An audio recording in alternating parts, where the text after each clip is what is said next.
Okay, welcome, one and all, to yet another episode of WIC TV. It's a cross-ideological space where we come together to talk about issues both political and cultural, from the silly to the serious. Gang, we've got a show for you. I know, I've been absent for a little bit. I'm just trying to wrap my head around things, get my bearings, but we got some great shows coming up, not just today, but next week, so hold on to your butts, kids. But tonight, we're going to be debating Iran. Recently, unless you've been hiding under a rock, you should know that the U.S. military has begun striking different targets in Iran to great success, some might say. Though there have been some incidents reported where we have, unfortunately, hit the wrong target and killed some civilians.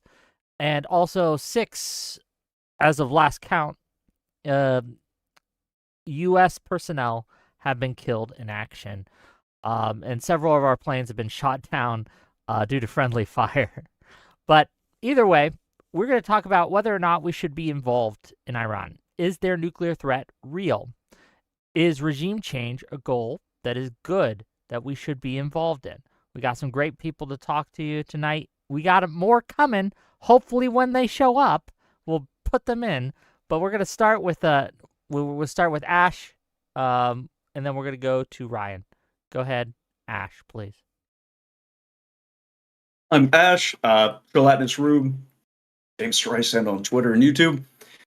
I generally oppose these strikes in Iran. I don't necessarily think that the goal here is regime change. I think we're walking into another Syria 2.0, where we produce a balkanized, weak state that's unable to contest Israeli or American air power in the region. That gives them a greater range of operations. I think this is likely to be hugely expensive. I don't think it's necessarily going to kill a ton of Americans, but it's going to leave us in a worse place to engage other threats on the world stage, like China. We, of course, the American people voted against foreign entanglements like exactly this. Iran was a major sticking point for a lot of people in the election. So basically, we're asking the American people to gamble with the security of their money, their party, and their faith in elections, ultimately, for yet another engagement in the Middle East when we haven't fulfilled any promises at home, besides arguably immigration, but at tremendous cost, and not to the effect that the American people were hoping for. So we have bigger problems to deal with at home, and we have bigger problems to deal with on the world stage. I think it calls into the question the motives behind this engagement, and certainly the reasoning. At best, is shaky, a gamble, and I'm not in the mood to gamble anymore. Not for the sake of some other country. In conclusion, no Iranian ever called me goy. That's what I got. Okay, well, thank you for being here, and we'll get to it as we get to it. Ryan, go ahead. Hi, I'm Ryan Mullally. I'm an attorney. I've litigated at every level of the U.S. judicial system, up to and including the U.S. Supreme Court. And you can find me at my channel, Natural Law with Ryan Mullally, with the info below, because I've remembered to turn on the fancy floating branding this time, which I typically forget to do. Um, Honestly, I'm kind of baffled about the responses to this strike. This conflict has been brewing for a long time, and the surgical and highly successful nature of our actions so far will, will predictably, in the medium to long term, benefit the U.S. in terms of our geopolitical strategy, benefit the U.S. economically, and benefit the U.S. in terms of our security. Now, will it also benefit our allies? Yes. It will benefit the UK. It will benefit Saudi Arabia. It will benefit Qatar. It will benefit Israel. It will benefit a whole host of countries, because Iran is a terror state that has been actively attacking the United States and our allies for 40 plus years, killing, maiming, and kidnapping thousands of Americans over that time span. Now, ultimately, it will benefit our allies, but the fact that it benefits our allies is not a problem if it also benefits us. And it does benefit us demonstrably. It's a clear argument in favor for what we're doing. And to just respond to my buddy Gelatinous Rube's idea of you don't want to gamble, if you inaction is also a gamble. There are other geopolitical actors other than us. And one thing you could talk about is, I talked about who this benefited. Who does it hurt? Well, it hurts Iran. It hurts China. It hurts Russia. Who are our primary geopolitical adversaries? Russia and China. So this is the sort of military action that clearly benefits us, clearly hurts our adversaries, and not taking it is in and of itself a risk, and a bad one. This was long overdue. There was an opportunity to have decisive victory. We took it. We were right to do so. Okay, thank you for being here. We'll get into it as we go. KungFuJoe, welcome to the stream. We are doing introductions, so I'm going to allow you a chance to have your introductions, and we'll get to it. I don't know where Tristan is. I hope he's okay. He's never ditched on me before, and I don't know why he's not here. But either way, go ahead. Always outnumbered, never outgunned, Wick. It's all good. Fair enough. Thank you, Wick. Thanks for having me. Can you guys hear me okay? Yes. Loud and clear. Okay, great. Yeah, sorry I'm a little late, by the way. I had to square some things away. Hello, Ryan. It's nice to meet you. I'm a fan of your work. my partner here. Thanks for being here, Ash. So I'm KungFuJoe. I'm a fighting gamer, but I do this now a lot more often. And this is a bit out of my wheelhouse. I'm not really a foreign policy guy. I'm not much of a, politics guy, a little bit, but not really. I'm more interested in things like social issues and philosophy. But this is kind of one of my bigger concerns because I'm coming at this from a perspective of representing kind of the core building block of America, which is the American family man, more particularly the Christian American family man. And so I might have some arguments here, but mostly my question to the opposition will be to appeal to me, my group, the group I represent, as to why this is a good endeavor. So that's what I'll be doing here tonight. Thank you. Okay. And with that, we'll get into it. I guess the first question I have for the panel as a whole is there and this is for you, I guess this is for you first, Mullally, and then we can get into it. Is there a line for you on these strikes? It has been reported in various agencies that Trump is considering putting boots on the ground. Would you still be okay with the actions in Iran if it escalated that far? Where is your line, I guess, is what I'm asking.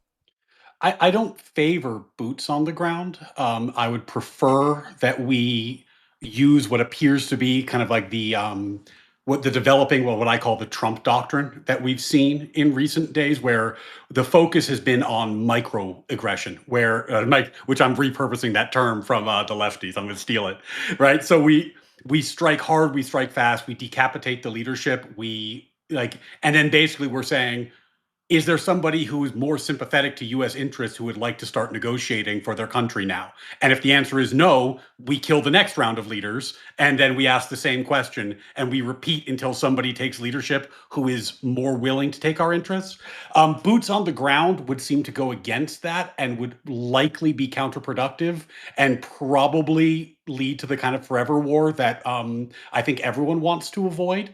I will say this about Trump, though, and this is just going to be, I'm just going to say this early because it's probably going to come up a lot. He never rules anything out.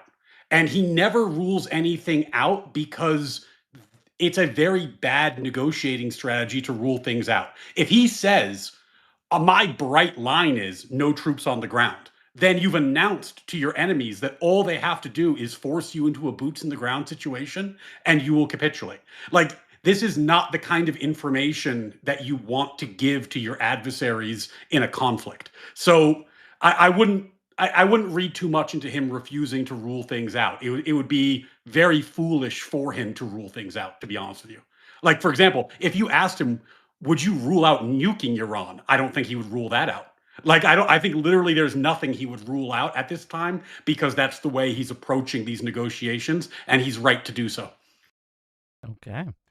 And so I guess to the other side of the debate, the question I have for you is what information could come out that might change your mind in supporting this? Is there something that Iran could do or be planning or be up to, for lack of a better term, that you'd be like, okay, no, we need to go in. We need to do this. This is a necessary thing. That Iran could do? Yes. No. Short of like a direct nuclear attack at the United States. And even then, I'd have to know which city in advance, because that's going to throw my opinion pretty significantly. DC, sayonara. But can I just clarify to make sure I know what I'm arguing? Yes, go ahead. Are you memeing, or are you saying that you are legitimately uncertain if hostilities would be justified by either an imminent or actual nuclear threat against the country? Well, we didn't say hostilities. We said this particular military action. Okay, so we're assuming. I just want to make sure, because you might have been memeing. If there was actually a nuke about to be launched, you don't think, and it was going at DC, you don't think this level of aggression or more? No, I think short of a nuke. Okay. I was memeing when I said DC. Not by much. After this, not by much. But, I won't interrupt you, but that's a meme. I'm going to circle back to that one. Fair enough. Fair. That's I was fine. worried you were going to Yeah. say No, California. look, if we're looking at hostilities, again, we're looking at this particular military action because I don't think that it was particularly financially beneficial for us. I don't think it's going to be strategically or financially beneficial for us in the long run, having not done things at home that I think we should have. Had Trump made different decisions, information could come out about Trump's plan to restore domestic manufacturing so we can spin up production of our interceptor missiles elsewhere in the country with more domestic manufacturing. That would throw my opinion easily. I have a very, very low price to endorse this war, and that's part of why I don't so far. I want to give Joe time to speak. Actually, I won't need much time because I fully agree with that assessment. Same answer from me, Ryan. Okay, well, Tristan's here. Welcome, Tristan. Thanks for being here. We're talking. I just asked both sides, like, at what point would they either not support the war anymore or support it if things had been different, like where people lined. I guess that's a good question to ask you to kind of get you in here.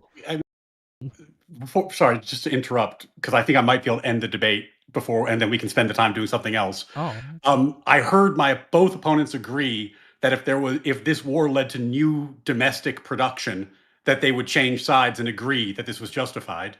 In January, we signed an agreement with Lockheed Martin to produce more interceptors in Arkansas, and on the 3rd, the president announced that that was being upped as a result of the escalation in the Middle East. So since we are in fact doing the thing that you said would mean that you would switch sides, can I take it as a given that you have switched sides and you... Oh, so the thing... I'm aware of these three... No, I'm happy to offer a clarification on that. I'm aware of the three companies that we're going to be relying on to produce more domestic manufacturing of these missiles. The three companies. It's not okay for me to start up a manufacturing plant. It's too expensive. The property taxes are insane. The loans are prohibitively expensive.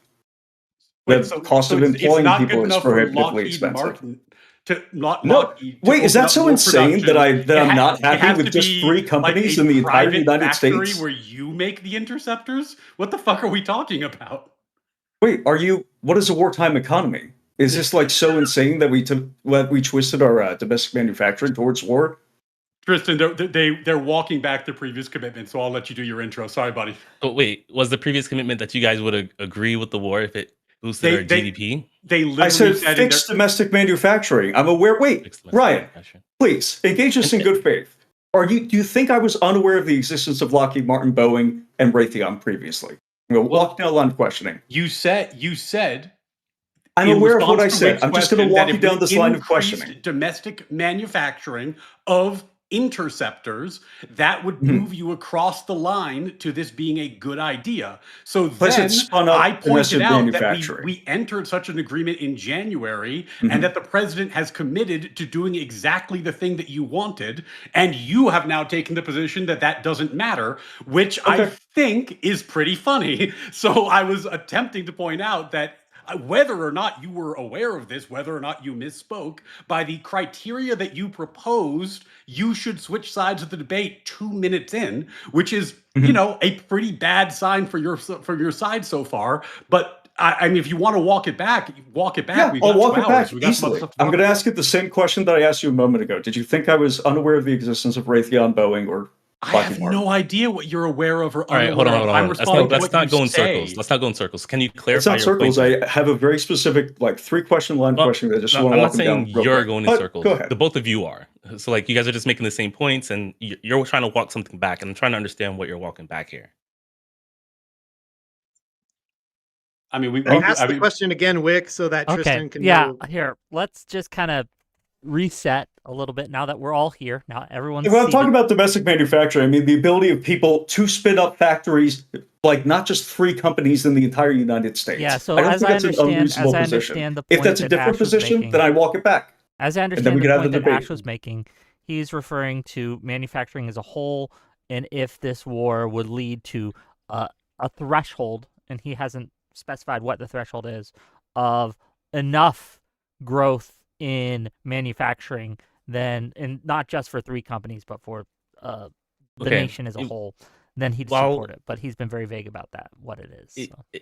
You're more than welcome to explain your threshold, but from where I stand right now, I think that overall, even with a threshold, to me, that's not a good reason to say we should go to war based off of like because it gives us more money or it gives us more manufacturing capabilities. Then you would support it.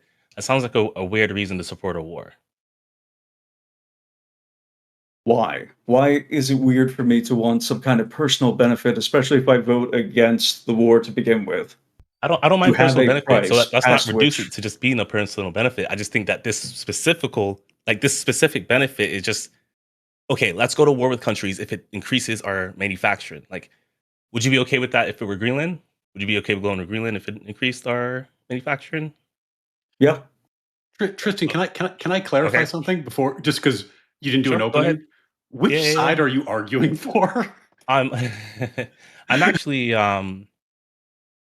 I am pro do what it takes to one stop nuclear weapons from being developed in Iran. Um, I wish that it didn't come this far, but I think that it's the correct call. I'm not on board with this administration being the one in charge doing this, but it's something that if someone more competent was there, I still would have agreed. There's a little more nuance to it, which I hope we will explore throughout this conversation. So, but I'm Yeah, definitely like Ryan, you might be pretty outnumbered at the end of this. Who knows? what do possible. you mean? Well, I feel like me and Ryan are on the same side. I'm more full throated in my support. But like, I think, like, for example, just to make sure I'm not talking in gibberish, are you guys familiar with the concept of the petrodollar? Vaguely, yeah. Explain the concept. I know the concept, but I would like for it to be explained. So, since I didn't get any firm affirmatives, I'm going to Oil assume that money. people didn't bake this into their debate strategy or their views up till now. So if they suddenly disagree with me, I'll find that a little bit funny. But regardless, the petrodollar is the American hegemony in oil. Basically, we require that every country that trades in oil does so in American currency. And this is a backbone Right. of our economy. The reason it's a backbone is it costs a lot of money to change dollars into something else. So countries don't want to do it, they'll lose a lot of money. So when they buy and sell oil and they have excess currency, they buy US securities. What that does is it drives down the cost of our debt and it keeps our inflation at low levels. So part of Hasn't the that been reason decreasing since Trump took office and started waging war against our well, allies? what's been happening is, as China has risen to ascendancy, China BRICS, formed BRICS, and Mhm. one of the goals of China's long-term foreign policy is to break the petrodollar and Right? replace it with the petro yuan. And they did this by strategic alliances, in large part with Venezuela, which has the largest proven oil reserve in the world, and Iran, right? Now, by removing Venezuela, and now all that oil is flowing to American benefit, and by decapitating Iran in the medium term, I'm not even talking about tomorrow, but like in the very medium term, we will have dealt a tremendous blow to China's long term geopolitical strategy. We will also have cut off 35-40% of China's oil, and they are the largest oil importer in the world. So we've dealt a double blow to China, and we've reinforced the petrodollar, and we will reinforce American hegemony oil over this sector, which Okay. is a thing that makes prices low in America. It's a thing that keeps inflation low in America. So in terms of like benefits to the common man, the long-term plan of China was to break our control of this sector and make prices go out of control, make inflation go out of control. And this war is a useful stepping stone in breaking that strategy. I want to give a chance to KungFuJoe and to Ash to respond, either to that or to the idea of the war as a whole. Go ahead, please. Yeah, so um Ryan, to my question earlier, now to everything you just said, I would wonder if you would agree that like, do you agree that we are the number one power, that we do wield a lot of leverage as far as force? Uh, yes, we are the number one power. our leverage in regards to force has been lower of late because people didn't think we were going to use it, which was part of like the Obama red line in Syria problem that we've had. But we certainly do have the most force, and if people take us seriously that we will use it, we should have tremendous leverage because of that. Okay, yeah, right. We could just like come out and kick ass pretty well on our own, right? Yeah, though in this conflict, we benefited tremendously from Israel's timing. Israel Mhm. took out their anti-air defense, and they told us they were going to take out their anti-air defense, which let us get our stealth bombers in. It was like a 37-hour flight. It was like a very serious mission they've been training for a long time. But there was a timing window, right, where they're going to take out. We got Israeli intelligence that they were going to use their air force and destroy the anti-air, and then every leader, the top 40 guys, were going to be in the same place, and we could get them all at the No, same I time. know. Yeah. I'm sorry. I don't mean to stop you there. I just wanted to know what you on that thought alone. Do you think like maybe I could come to your side of this only if you were willing to maybe do all of these things without Israel? Why? Well, so I'm gonna get into a little bit of a long-winded so Well, forgive actually, me. can I rephrase the question just to make sure I understand your point? Because I'm not sure I get it. If something is good for us and good for Israel, you think we shouldn't do it because it's good for Israel? That's not my position, actually. Um, Okay, so then yeah, I guess that's what I'm trying to get at. Why would it yeah. be better if we did it alone? So to lay out my case here,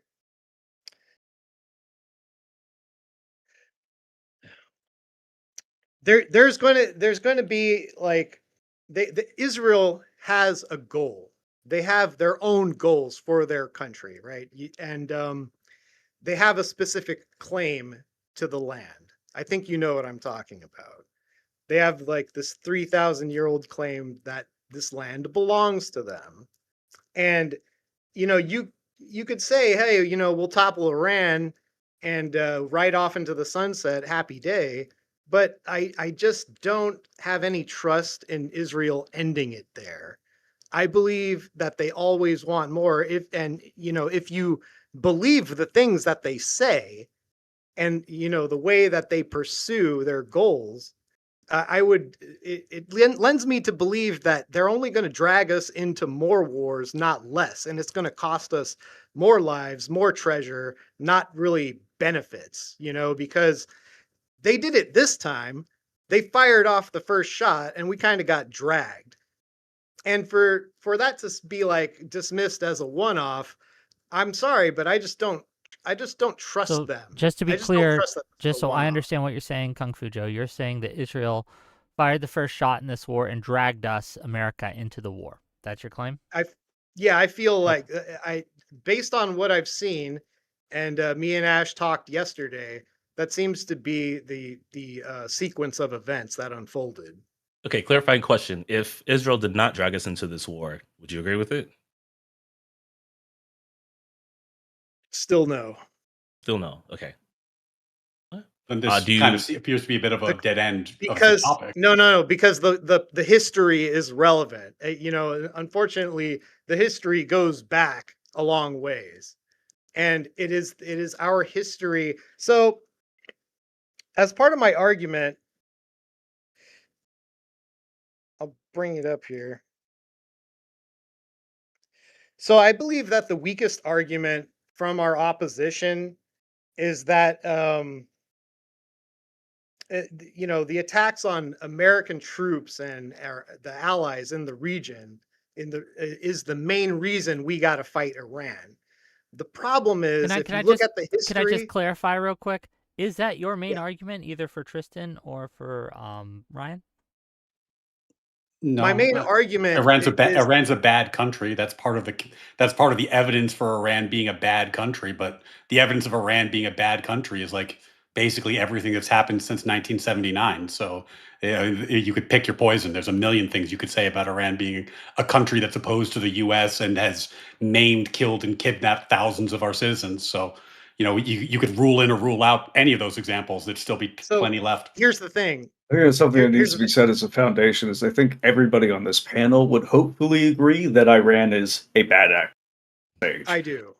Largest I do financier of terrorism globally, has broadly been opposed to our actions in the Middle East, whether or anywhere else, whether you think those are good or not. Has funded terrorist groups in South America as well. So it's like they're a risky actor to have on the world stage, whether you like Israel or not. The UK announced recently in that they had foiled in the past 12 months 20 terror attempts in the UK from Iran, or Iran's proxies in just 12 months, right?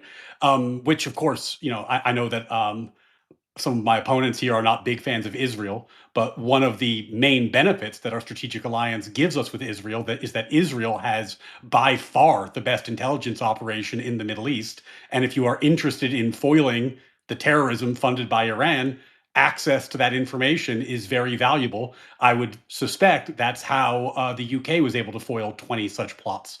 But anyway, sorry, Joe, continue. Yeah, so to try to be as concise as possible, basically since the inception of the country, they've been pretty unfriendly and aggressive neighbors to the surrounding Arab states. They've not gotten along well. For them to say that they set this country up for the safety of the Jewish people, I think it's really failed at that significantly. And the proof is all the war that's gone on since they've established this country. And another thing is that if you look at the history of quotes from Iranian leaders and officials within the government, they all state that the reason they hate America is the support of Israel. They call us the big Satan and the little Satan. And that's been, kind of their talking point since the 70s.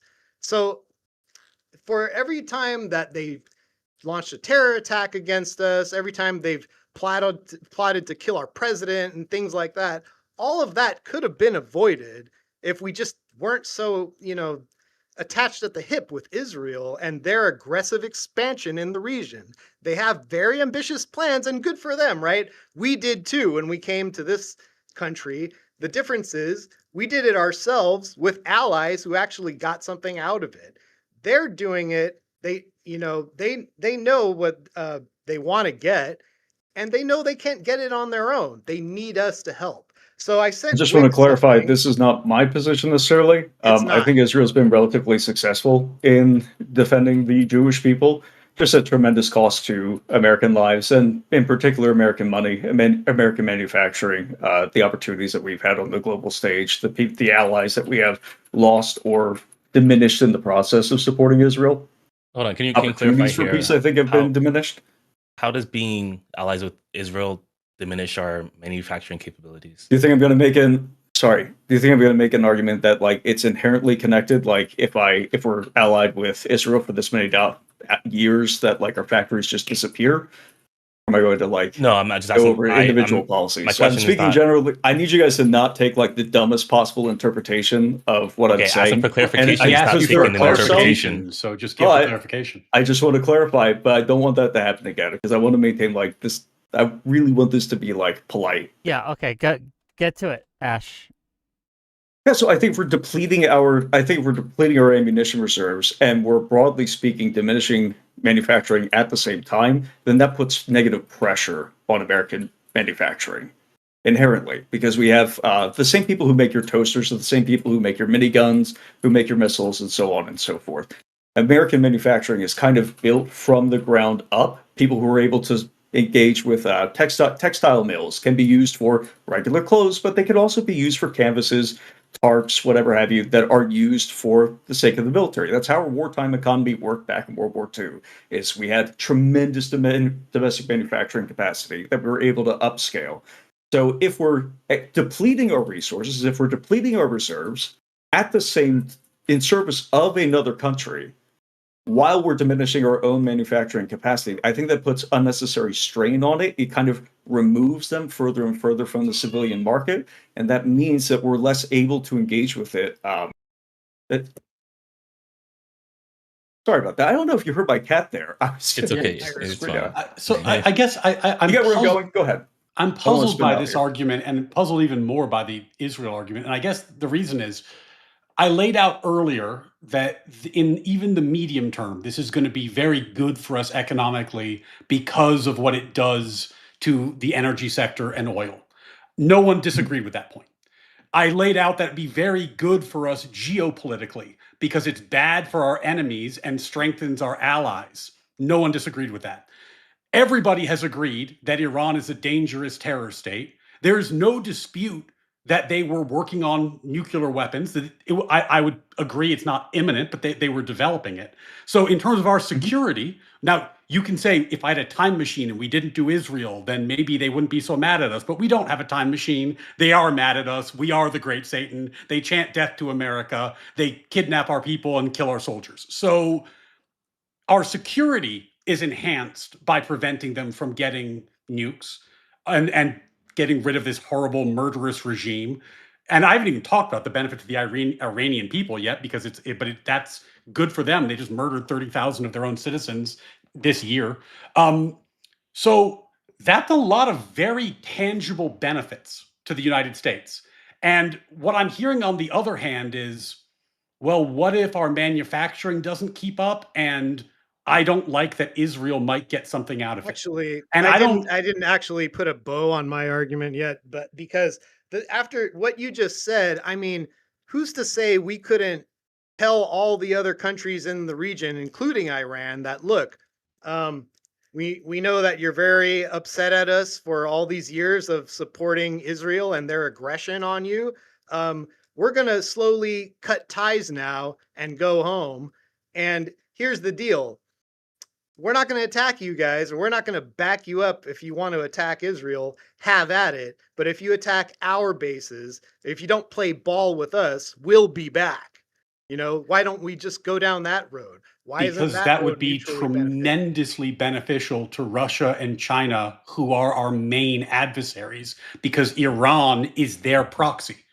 Like it's the same reason why we're not like, hey, Cuba, do whatever you want, or hey, Venezuela, do whatever you want. It's because these are proxies for our enemies, and if we give the proxies for our enemies greater strength, there is no reason to think that rebounds to our advantage. It benefits China tremendously for Iran to have huge amounts of oil that it sends to China in UN, breaking the petrodollar and creating independence from US hegemony. It creates great benefit to Russia to get the Iranian drone program, which they can use against the people of Ukraine. These are people who are geopolitically opposed to us. And what I find so fascinating is that the number of people who are willing to do propaganda for our enemies. Do you disagree that China and Russia are I have a our question. enemies? No. Look. I agree that There's no they are, argument but there. I don't listen. Me and Ash are going to diverge a lot, right? And so don't shit on him for my positions. But look, here's the thing. I don't see any big difference. I see if Israel continues to use us for their benefit, for their conquest, I believe we can get equally as destroyed, right? The more wars we get pulled into over there, the more we're unable to focus in any other area like Taiwan. Let's say if we got into a full-blown war in the Middle East and suddenly China comes in, takes Taiwan, they get the semiconductor production, and then we're really fucking screwed, right? So I don't see it as a big one or the other type of proposition. So I'll show you why. So Wait, here's hold on. Let me ask you a question, go ahead. Ryan. Yeah. I'm sorry. I don't mean to be long-winded, but I gotta try to land the plane here. Do you realize why and what the claim to the land of Israel is? I'm sorry. I don't even understand the relevance. You don't? No, because my argument has been it can be good for us and good for Israel at the same time. I'm So showing you why. I don't care that it benefits Israel because it benefits us. Like I'm now, trying to if show it you why only it doesn't benefited benefit us, Ryan. But you gotta let me walk you Okay, down the line of reasoning. you're a Christian, right? Yes, sir. Okay, committed Christian. Like What's that? you're serious. You're serious about your faith. Okay. Yeah, I'm an Orthodox convert. Okay, what's your position on sex with children? I mean, that's Opposed? obviously Okay. wood chipper. Yeah. Yeah. What was the Ayatollah's position on sex with children? You'd be surprised to hear this, but they are between the two groups we're talking about, they are morally equivalent. I see Well, no. Okay. Would it surprise you for me? Sorry. No, I wait. Would it surprise hold you on, for I me to didn't- tell you that the Ayatollah published, and by the way, he was the cleric, he was the high religious figure of his country. He published religious writings in which he explained that you can have sex with a girl as old as 9, but not before 9. But okay, before 9, you could caress them lavaciously for I your know own a lot pleasure. I know about Islam, and I reject Islam just as hard as I Okay, reject Judaism. I wanna But you're throw not a going to flag bait on the me play into a little bit. saying. Okay. Is this a Throw a religious flag on war play now? to get us back to the get us back to something. Let me read a couple super chats and then we'll reset a little bit. $2 from Nick Costanza to say I voted for the No New Wars president Kamala Harris. Thank you for the $2. $5 from Alish. Can Ryan substantiate the claim that we used Israeli intel to locate the leadership of Iran? Largely, it's been stated that it was CIA intel. The thing about substantiating things that are that are obviously national security is that none of us have access to national security level documents.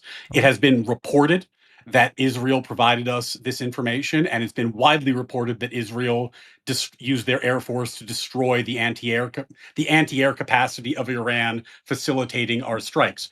For those keeping score, by the way, where did that anti-air capacity that Iran had come from? China. China put $50 billion of defensive military technology in Iran to defend Iran because Iran is their proxy state against Israel and the US. So, when I'm saying that there's clear sides to this thing, there are clear sides to this thing. I get, and again, I'm sure Joe's going to tell me why the fact that Israel, got their shekel out of this is so bad that I should ignore the fact that it's good for my country. But so far I've not been moved. But Joe, I mean, it seems like you're winding up to it. Let me get through these. Let me get through these, and then I'll let you respond, Joe. I promise. $10 from Doobie. What evidence is there that Iran was pursuing nuclear weapons? They That's super clear. Yeah, it's beyond clear. They got to. It's a 60% enrichment. Yeah, they got to which has no 60% civilian, enrichment, which has no civilian here. use. And so I think it's more important to talk about how do we know this? Grade from that point after you could jump to weapons grade after 90s, that point pretty quickly. Yeah. Yep. And you could say, obviously, hey, it's just a bargaining chip, but the bargaining chip has no leverage unless it can potentially be turned towards nuclear weapons. And let's be clear, like we know this because they told the U.S. negotiators, they said we have enough 60% for 11 nukes in the negotiations with the U.S. And it's been reported, by the way, that during those negotiations, the U.S. offered them. They said, look, we don't want you enriching any uranium. You can have nuclear power plants, and we will give you civilian use uranium for your plants for free if you give up your enrichment program. And they said no. So they did for a time. Recently they said no, yes, but I'm not talking about the JCPOA. Okay. But even they this is a new deal because this was the recent negotiations. They turned down free uranium, free power for their country because they wanted to keep their enrichment program. There's no real dispute that they are attempting to arm themselves. It's been factually borne out. We can talk about why that is, but regardless of why it is, the fact on the ground today is that this is something that was happening, and hopefully, due to our actions, will not happen. All right, so whoever asked the question, hold on. Let me speak to the chatter. There's an international body who observes which countries are doing what with their nukes. And we're talking about they go and show up. They're looking for these things actively. They are, in some instances, they had access to camera feeds to Iran's nuclear facilities to make sure they're not doing what they're doing. And throughout the years, there's been a lot of reports of them stepping up that enrichment level. So it's not like we're just sitting here believing what Israel is saying or believing what America is saying. This is something that an international body that is independent of all the countries has come back and said in their reports. Yeah, and Iran said it. So it's like, yeah, it's not really... They did also say Iran that is the one that I care about. We've been hearing that they're 2 weeks away from the nuke for 30 years. So I can talk about that too. And that's not 100% accurate. So in the agreement that they made with Obama, and I'm gonna let Ash respond, and then I have some more super chats, but that's order. In the agreement that we made with Obama, we agreed that they could be a certain amount of time away over the years. So it's like, let's say that Obama said, hey, you can be a year away from nuclear grade enrichment, but every year we want you to always be a year away. And that's how that was structured. That's why where that talking point exists from.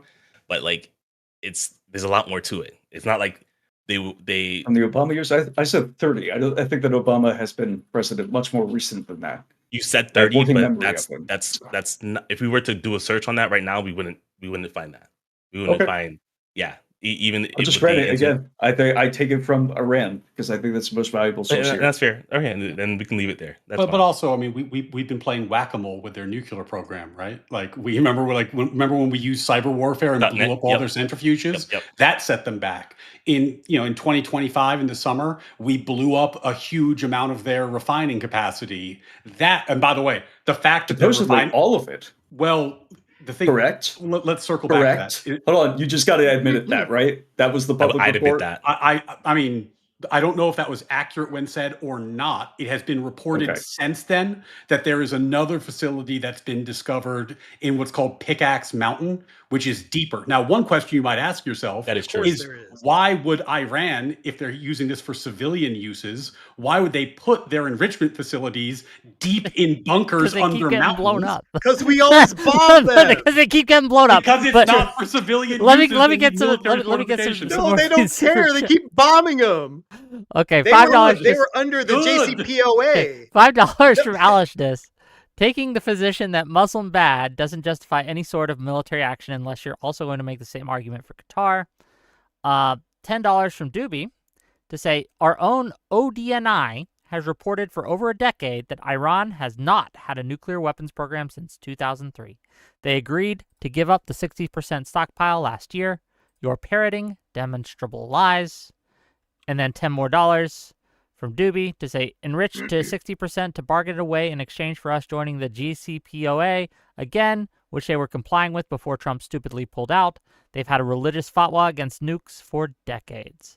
Thank you. The JCPOA was an absolutely terrible deal. We were correct to rip it out.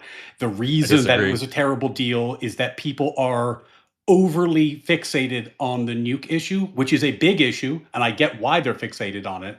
But what the deal did not do is constrain Iran from developing its asymmetric deterrence, meaning its naval capacity to blow up tankers and shipyards, which it's using now, its terrorist capacity to have sleeper cells, to have Hezbollah, to have the Houthi pirates, to have Hamas, to do terror strikes against the US and its allies, and of course, its missile capacity. None of these were impacted by the JCPOA. So the problem with the JCPOA is we gave them hundreds of billions of dollars, which they used to build up their military strength in these asymmetric ways. They said publicly they did not view it as a long-term commitment. They were going to walk away from it. So if you let it come to conclusion, they build up their military. It's hard to interact with them militarily increasingly as they get more and more robust in their military power. And then they are positioned to leapfrog into being a nuclear power, and it's harder for us to do anything about it.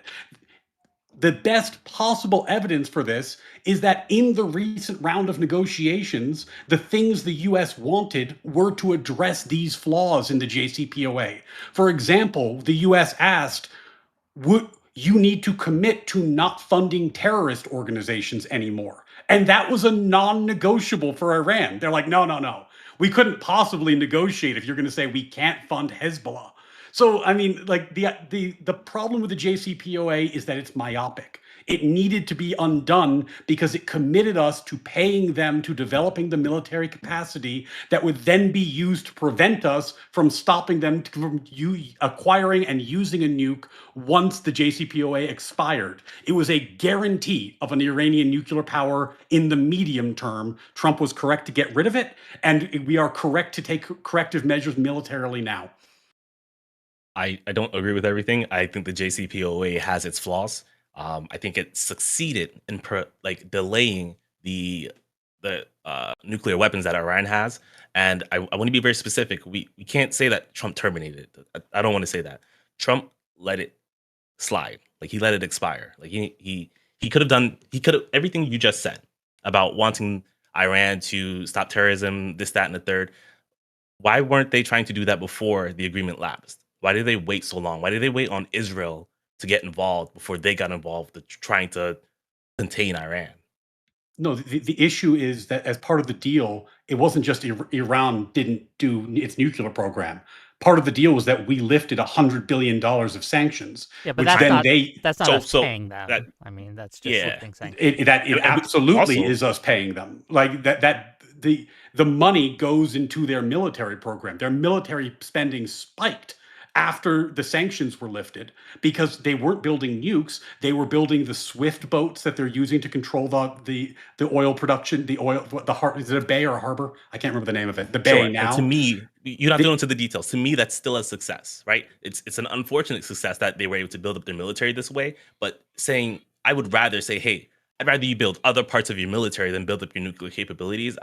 It's not a total win. The military and to me, it's not buildup is a loss. failure. So then, Sorry, just to be clear, the what military- do you wait? No. What do you do when the deal's over and you no longer can decapitate them militarily?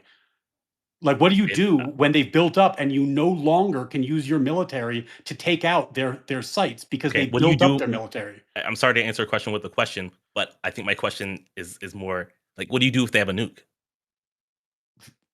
You stop them from getting it. Okay, so wait, for me, all right. No. Look at you got to deal with the timeline. If they build up their military capacity, which was focused on asymmetric deterrence, to make it harder for us to use, that's what they're spending for, to make it harder for us to do what we're doing right now. That's what they're buying. They're buying anti-air. They're buying terror cells. They're buying. You think that's missiles. worse than them having No. nuclear grade weapons 10 years ago? And you let It's a them threshold no, argument, they right? wouldn't have gotten it then because we would have just bombed the shit out of them. My point Right. is they're trying to make it impossible for us to bomb them. That's what they're buying. And you don't think that Then bombing them the JCPOA expires and they say, hey, we're going to build a nuke. And we say, don't do that. And they say, fuck yourself. And we go, oh, we're going to invade you. And they say, try.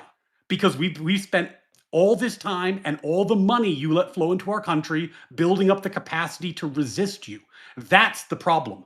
The problem is that Iran can never have a nuke. Not today, not tomorrow, not 50 years from now. Never. They can never have it. So giving it to them in 15 years is not a win. It's a loss. We have to stop them from ever having it. Okay, so if I just to be clear, can reword that just briefly, I think the simplest way to reword that is the JCPOA sets up the conditions for Iran to have a nuke without us being able to stop them. Correct. okay, so And I agree with that, by the way. okay, so both Ryan and Ash, just a clarifying question. I'm not trying to trap anyone here.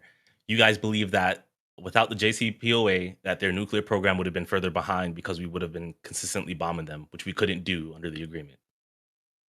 We would have bombed them and we would have kept our sanctions up, so they would have had, $100 billion less dollars to spend on their military capacity. Okay, and Unquestionably, it would have been easier to do so. It is a point in the U.S.'s favor. I think the biggest concern that I have with lifting the sanctions on them is that they were able to greater fund the Houthis, which I think are one of the only legitimate threats to Americans in the Middle East today. I think, I draw a lot on history. Iraq, Afghanistan, these are not regional powers that we need to be worried about. We're mostly doing that on behalf of another country, and we spent trillions of dollars in the process and depleted our base as a result. But when it comes to the Houthis, I think that they are maybe a legitimate concern, and they get to continue depleting us while we stop depleting them. I think that's obviously a bad deal.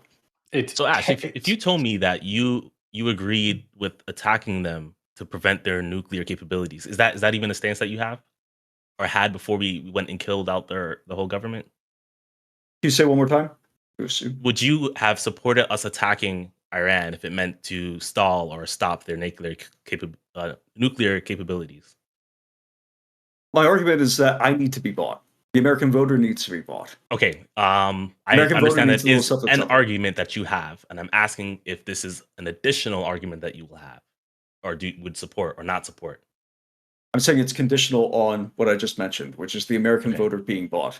Because the American voter is dealing with a great deal of uncertainty when it comes to military action within the Middle East. We've had failure after failure after failure at trillions and trillions and trillions of dollars of expense. And so the American voter now needs to gamble, okay, is this the time that they really mean it, right? Is the wolf really there this time? And a really easy way to bypass that concern, that to make it not a gamble anymore, is to provide people with actual immediate tangible benefits that they, for instance, elected our present administration to do to begin with. I cast skepticism and doubt at the administration because they don't pay that very tiny price. It makes them seem more shifty as a result. Also, let's not forget the thing we cannot recover no matter what endeavor we go on, which is American lives, which it will no doubtly cost us. What is it going to be worth as far as American lives being spent on this battle for some kind of economic gain? America is ruled by a death cult. They'll happily pay that cost. Nobody has an issue with that. Cost of death is like a natural part of war to begin with, but there is no cost in human lives that these people will ever draw a red line. And quite frankly, if we've had casus belli against this country for decades. You know, like if we wanted to go to war because of if you're worried about the loss of American lives, their bombing of U.S. bases, which killed U.S. soldiers, the fact that they killed 600 of our soldiers. Oh, wait. I thought you cared about the lives, not the motivations. Is it the? I do. Why do we have soldiers there? No. This is my point. Yeah, I care. You care about 6 lives now. What about the 444 hostages that were taken in 1979? What about the terror attacks in the UK, in the US? What about the fact that they killed 30,000 of their own people this year? Yeah, we caused that. That's our fault. Okay, so that's our fault.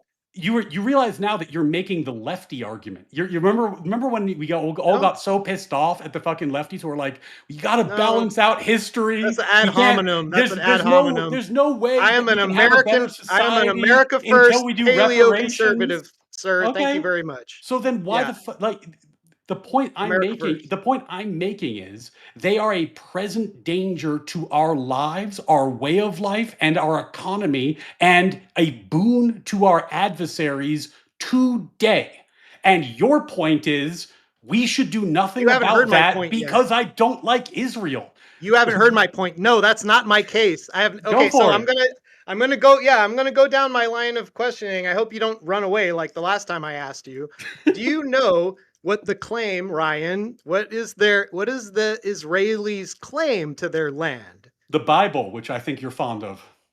The Bible, yeah, the Bible. So, do you know in the Bible, if you go to Genesis 15:18, it says, "On the day that the Lord made a covenant with Abraham, saying to your offspring, I give this land from the river of Egypt to the great river, the river Euphrates. This promise defines the geographic boundaries of the promised land of his descendants." Wick, could you pull up that map that I sent you earlier, please? One moment. And yes. Yeah. Is the conclusion of this going to be, because of your biblical scholarship, we should let our enemies get nukes and kill us? Sir, that seems like a stretch. Do you know that this is what these people believe? This is their claim to the land, the Israelis. Mm-hmm. This is their claim to the land. This is what they believe. I have quotes from the 1940s all the way up to the present day. Okay. Where they are I grant you all this. So what? So what? For the sake Okay. of argument, I'm just going to grant it. So what? Yeah. What Okay. So possible reason now we've could got. that give us to let our enemies prosper? Okay. So do you see that map there, Ryan? Sure. Sure. Okay. How is Israel going to get that without us? I don't think that they are going to get it with or without us. Really? Really? Okay. So, if it looks like, soon, maybe, perhaps by some kind of like luck of the draw, we get Iran with minimal cost, right? What makes you think they're done there? Wait, hold on. Let me see if I'm understanding this right. You're saying it would be very bad if Israel took over Iran, and that's a sufficient reason for us not to do this No, because I'm there's a saying risk that Israel's going to take I'm over Iran. no, Like, I'm saying what's the that point? I don't know if you're looking at the map, but it doesn't stop there. Okay, like it's Okay, but we're talking about the they war in won't. Iran. Is your suggestion that Israel's going to take the land? My suggestion is that they pull us in one time, right? And I don't have any faith in them not pulling us in to conflict after conflict because we're joined at the hip with them. Let me Now, ask. Okay, hold on. I Let think me we've just seen Pull the up the map. try to be clip. more I'm direct gonna about this. let the map go. Really. Let's say I granted you this. Let's say that the Yeah. just for the sake of argument, the actual plan, Netanyahu's twirling his mustache that he doesn't have, his invisible mustache, his plan is after we take out the Ayatollah, Israel's going to put boots on the ground and they are going to annex Iran. If that happened, how would the US be worse off? How is Israel controlling that region worse for the US than our enemy who hates us, chants death to America, wants to kill us with nukes, and FYI has a religious doctrine about sex with children? You keep talking where are about we? you keep bringing up an enemy that we created by supporting Israel. You're like making my argument for me over and over again. You don't realize it. Oh, like this monster we created by supporting the country. I keep saying we shouldn't support because this is the outcome. We get people chanting death to America, right? You're making my argument for me. Now look why this is why it's not done yet. Wick, pull up the clip that I sent you. The clip. Okay, give me a This second. now real for context, this is Naftali Bennett, and Naftali Bennett was directly responsible for the Qana massacre. I don't know who knows about the Qana massacre, but that is what that was one of bin Laden's main reasons for planning and carrying out 9/11.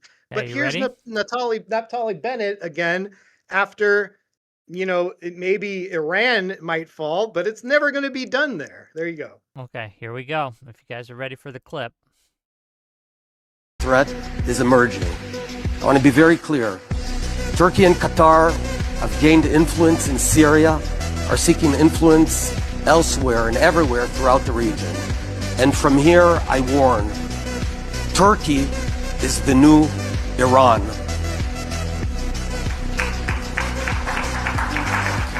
Erdogan is sophisticated, dangerous, and he seeks to encircle Israel. We can't close our eyes again. Is that it? Is that the clip? Yeah, that's it. That's it. So it's kind of like, okay, after Iran's done, there's always going to be a new Iran. There's always going to be a next frontier. There's always going to be a next plot of territory and some way to cause the trouble to drag us in with them. And how much is it going to cost us? So now my question at the end of this, as a Christian man who is part of the building block of America, you tell me, Ryan, why should I be in bed in the Middle East with a Jewish country that is antithetical to my own religion? That you did all that to lead to that question? They are. This is Zionism, right? Why should I, as a Christian, support the Zionist regime in their Zionist conquest of the Middle East? Can you answer that question, please? It benefits God said so. at the very beginning, because it benefits, even though I grant you all of that, it would still be the case that it benefits the U.S. economically geopolitically, strategically, and in terms of security to have that region controlled by friends and allies rather than our enemies who like to bang 10-year-old girls. Now, this may not be a concern to you, but I want to ask you. Excuse me, do you have children? No. Let me just continue the line. Do you have children? Who are Iran's? Who does Iran serve geopolitically? Who is Iran aligned with? I have confidence in American strength, sir. I'm not very concerned about that. Who is Iran aligned with? Nobody better Russia, than us. China, Do you just not know? Russia or and you- China, yeah. Russia. No, I know it's them. I just don't give a fuck. I think we're better. Okay, so your point is we should strengthen our enemies because you don't like Israel. Wick, No. we get strung out. If we get strung out in the Middle East. Hold on, just real quick. If you DM me a clip to play, I'll play it. So just send it to my DMs. But I want to make sure. You didn't answer my question though. Hold on. Because hold on, Wick. I have to get at this. Ryan, do you have any kids? Yeah. Okay, and you're not worried about them being dragged into some conflict because of all those benefits you just listed? I can't think of a single one or all of them together that I would give up my son's life for. No, one of the benefits was security. I believe that we are safer as a result of this because, amongst other things, we have kept nukes out of the hands of fucking madmen who want to kill us. But beyond that, I think that, if I'm looking at the long to medium term, the thing I worry about my kids about the most is our debt to GDP, is our crippling deficit. And one of the things that would happen if we lost our strategic control of the petrodollar is that we would go into a debt spiral, which would be very, very bad for our way of life, for my kids, for their ability to save, to provide for themselves. So as I said at the very beginning, don't need Israel to have strength in the region, Ryan. I don't give a fuck if it benefits Israel. My point is it benefits us, and it happens to benefit I'm Israel. saying we could still have our own benefits without being in bed with them. Okay, I don't like Qatar. Okay, I just don't give a fuck that it benefits I do want to read a couple super chats, and then I want to give the ball to Tristan, who's been trying to get in here for a while. Here's what we're gonna do. $5 from Alish. Why do we put nuclear material underground? End quote. Maybe because it's nuclear material and it's dangerous. Where arguably should it be stored? Thank you for the $5. $10 from Doobie. Did Iran attack us with their Navy or ballistic missiles before we attacked them? If no, why pretend they were the aggressive force here? And why pull out of the JCPOA? They were planning to attack us. I'll just answer that. They were planning to attack us in response to an Israeli attack. We had intelligence that said that they were going to attack, just to be clear, Iran attacks us a lot. They killed a bunch of Marines. I think in Beirut, was it? There's a Pakistan. Doobie would be appealing to a history of, for instance, us fomenting revolution within their states, assassinating their leaders, supporting people who are basically functionally at war with them constantly. And that's fair. I'm just, who turns out to be the aggressor there is muddied at best. I mean, look, there was just testimony in federal court this week that a Pakistani man was approached by Iranian intelligence, and he testified they threatened to kill his family if he didn't come to America and attempt to arrange for the assassination of President Trump. So, this is, whether you believe or not any particular incident, as Wick said, they attack us constantly. We've been in a state of aggression with them for 40 plus years. This is not new. Okay, $10 from Doobie. How was it a guarantee of Iran getting a nuclear weapon if they were complying with the JCPOA? Everything you're saying assumes Iran is the antagonist, despite Israel's repeated strikes against them. Because Iran said so. Iran was asked, will you continue the limitations imposed by the JCPOA after they expired? And they took the express position that they would not. And you don't need to take my word for it, because you can go to fucking Khamenei's X account where he posted Iran's positions on these things. I'll repost it now. So just if you're looking at my X account, I'll bump it. He expressly said that he would not agree to long-term limitations. He we hoped that he would, but their position is they would not. So the only thing you have to do, Doobie, to reach that conclusion is just believe a single word out of Iran's mouth. Okay, $10 more from It would be Doobie, stupid of them not to. who's funding my stream today, apparently. Thank you, Doobie. Absolutely no evidence Iran was planning to build a nuke when the JCPOA expired, by the way. You're inventing this from nothing. And then $10 more from Doobie to say they were planning to attack us in response to an attack. So defending themselves? Question mark. I don't. Attack from somebody else. Hold on, is let me the I proper just want to be point. totally clear. I give absolutely zero fucks about the moral argument. I don't care if you wound back history and you're like, who's in the ultimate wrong originally? Who bears the original sin, America or Iran? I don't give a fuck. I prefer my country to theirs. I prefer my kids to theirs. I prefer my security to theirs. It really doesn't matter to me at all. I know that But we're you don't believe in hostile. our strength. You don't believe in Hold on, American no, we're strength about and to I take a believe innovation. in tangent. our strength, man. That's what No, we're you don't. doing. We're doing No, that. you don't. That's what we're doing. Yes, he does. He doesn't believe. Ryan doesn't believe in a handicap, right? So the Yeah. problem is, unless you establish that Israel is adversarial or an enemy, in some capacity, or at the very least hinders us. I think that if they were in control of Iran, I think that would hinder us. It's more territory to cover. I think it is beneficial for the United States that they stay roughly the size of New Jersey, if not half that. But expanding that would be That's a not problem. gonna I mean, Syria was a pretty good demonstration of this. You don't actually need to install a new government on your own. If you delete their air power, then Israel has free reign over the region because they don't have to worry about missiles coming up and destroying their fighters. It's totally fine. We don't actually have to do the nation building thing. However, we're working with the history of nation building. I think it's fair for the American people to say, I don't trust you, give me a reason to trust you. And here's the thing, if we elect somebody on the basis that we're not going to do this, and we decide to do it anyway, and we get nothing immediately in return, no immediate domestic wins, which could be implemented very quickly. It's very easy to declare a national emergency and start, writing out executive orders that need to be taken care of. I'm speaking very generally here, because I have to. I'm sorry. We go over specifics later.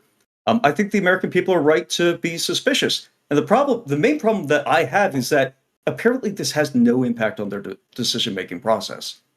I have no leverage. Voting is not how I get to determine who rules us or the way in which they rule us.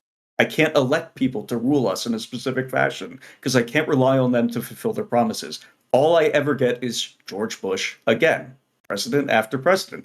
And so I'm asking, if not voting, what? Why should I be happy that I live in a country where I can't vote to be ruled in the way I want to be?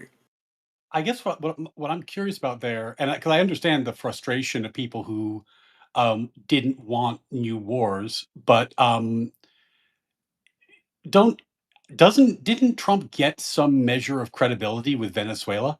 Like, I feel like, to me, when I look at what happened in Venezuela, I see the articulation of a new U.S. stance where we're saying, when he says peace through strength, part of that is strength, right? Sure. You can carry a big stick, but that means that people know you'll use it. So when America shows I'm not up here and to clutch says, my pearls and say, oh God, if you attack somebody, then that you can never do that. Yeah. Diplomacy's off the table at that point. I look at Venezuela the opposite. I now regard it as a primer to get me more invested in this war when Venezuela is leagues apart. By any metric you could possibly invent, it is leagues apart from Venezuela. Venezuela and Iran have almost nothing in common. Maduro was Venezuela, which is not done, by the way. We have a long history of getting short-term wins for long-term pain, and that's what we're worried about. But let's just address, let's take the short-term win as a given. Is there any way to compare the structure of Maduro's government with the government of Iran? I would say no. What I think we can see, and look, war is risky. It could go badly, right? And if it goes badly, That's my argument. there's always the chance it could go badly. You do have to weigh that, though, against the countervailing, which is that if you do nothing, that China continues its advances, continues its attempts to cripple our economy, continues its attempts to build an alliance that breaks us economically.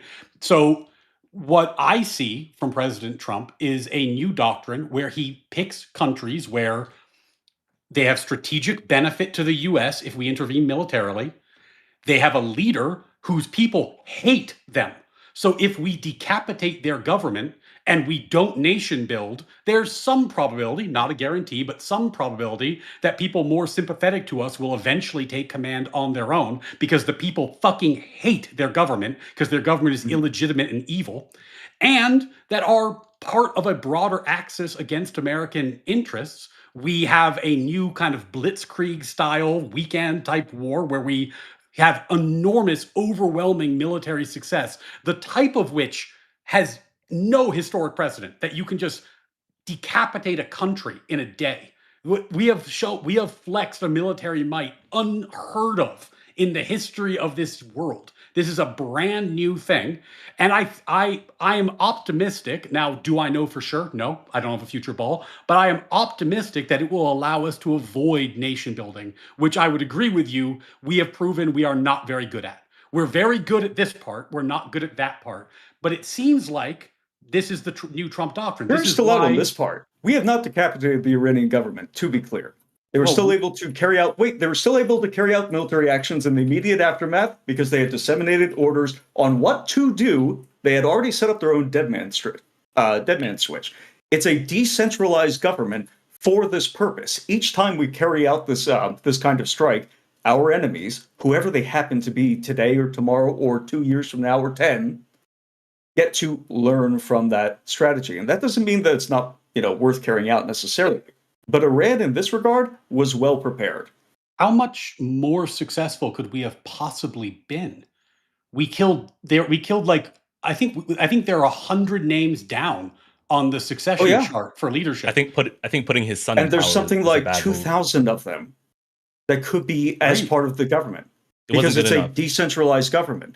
If they did, in my facetious example earlier, let me ask you this question. In my facetious example earlier, we had to carpet bomb one Iraq. at a time. We had to carpet bomb Saddam Hussein's troops for months. Real quick, let Ash finish his statement. And I know Tristan's been trying to get in here. And I want to give him a chance as well.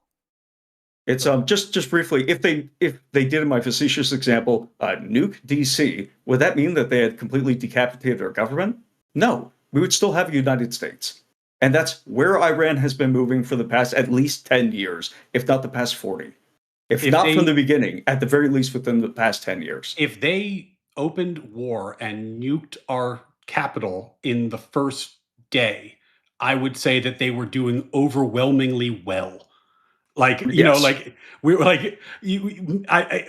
the goalposts have shifted so much that we're like, oh my God, we didn't decisively conclude the war within 24 hours. We didn't. Unbearable. I'm saying that was your standard for Maduro. To be clear, that is the success of Maduro. That is the I'll let you go in like 2 seconds. That is the success in Venezuela. 2AT is that we completely decapitated their government. You cannot rely on that then to point to Iran. Iran is a much larger, more sophisticated power than Venezuela. My point is merely that we have been, if you compare this to the Iraq War, where we had to deplete a 1 million-man army through carpet bombing, we had to get boots on, to have a fraction of the success we've had so far.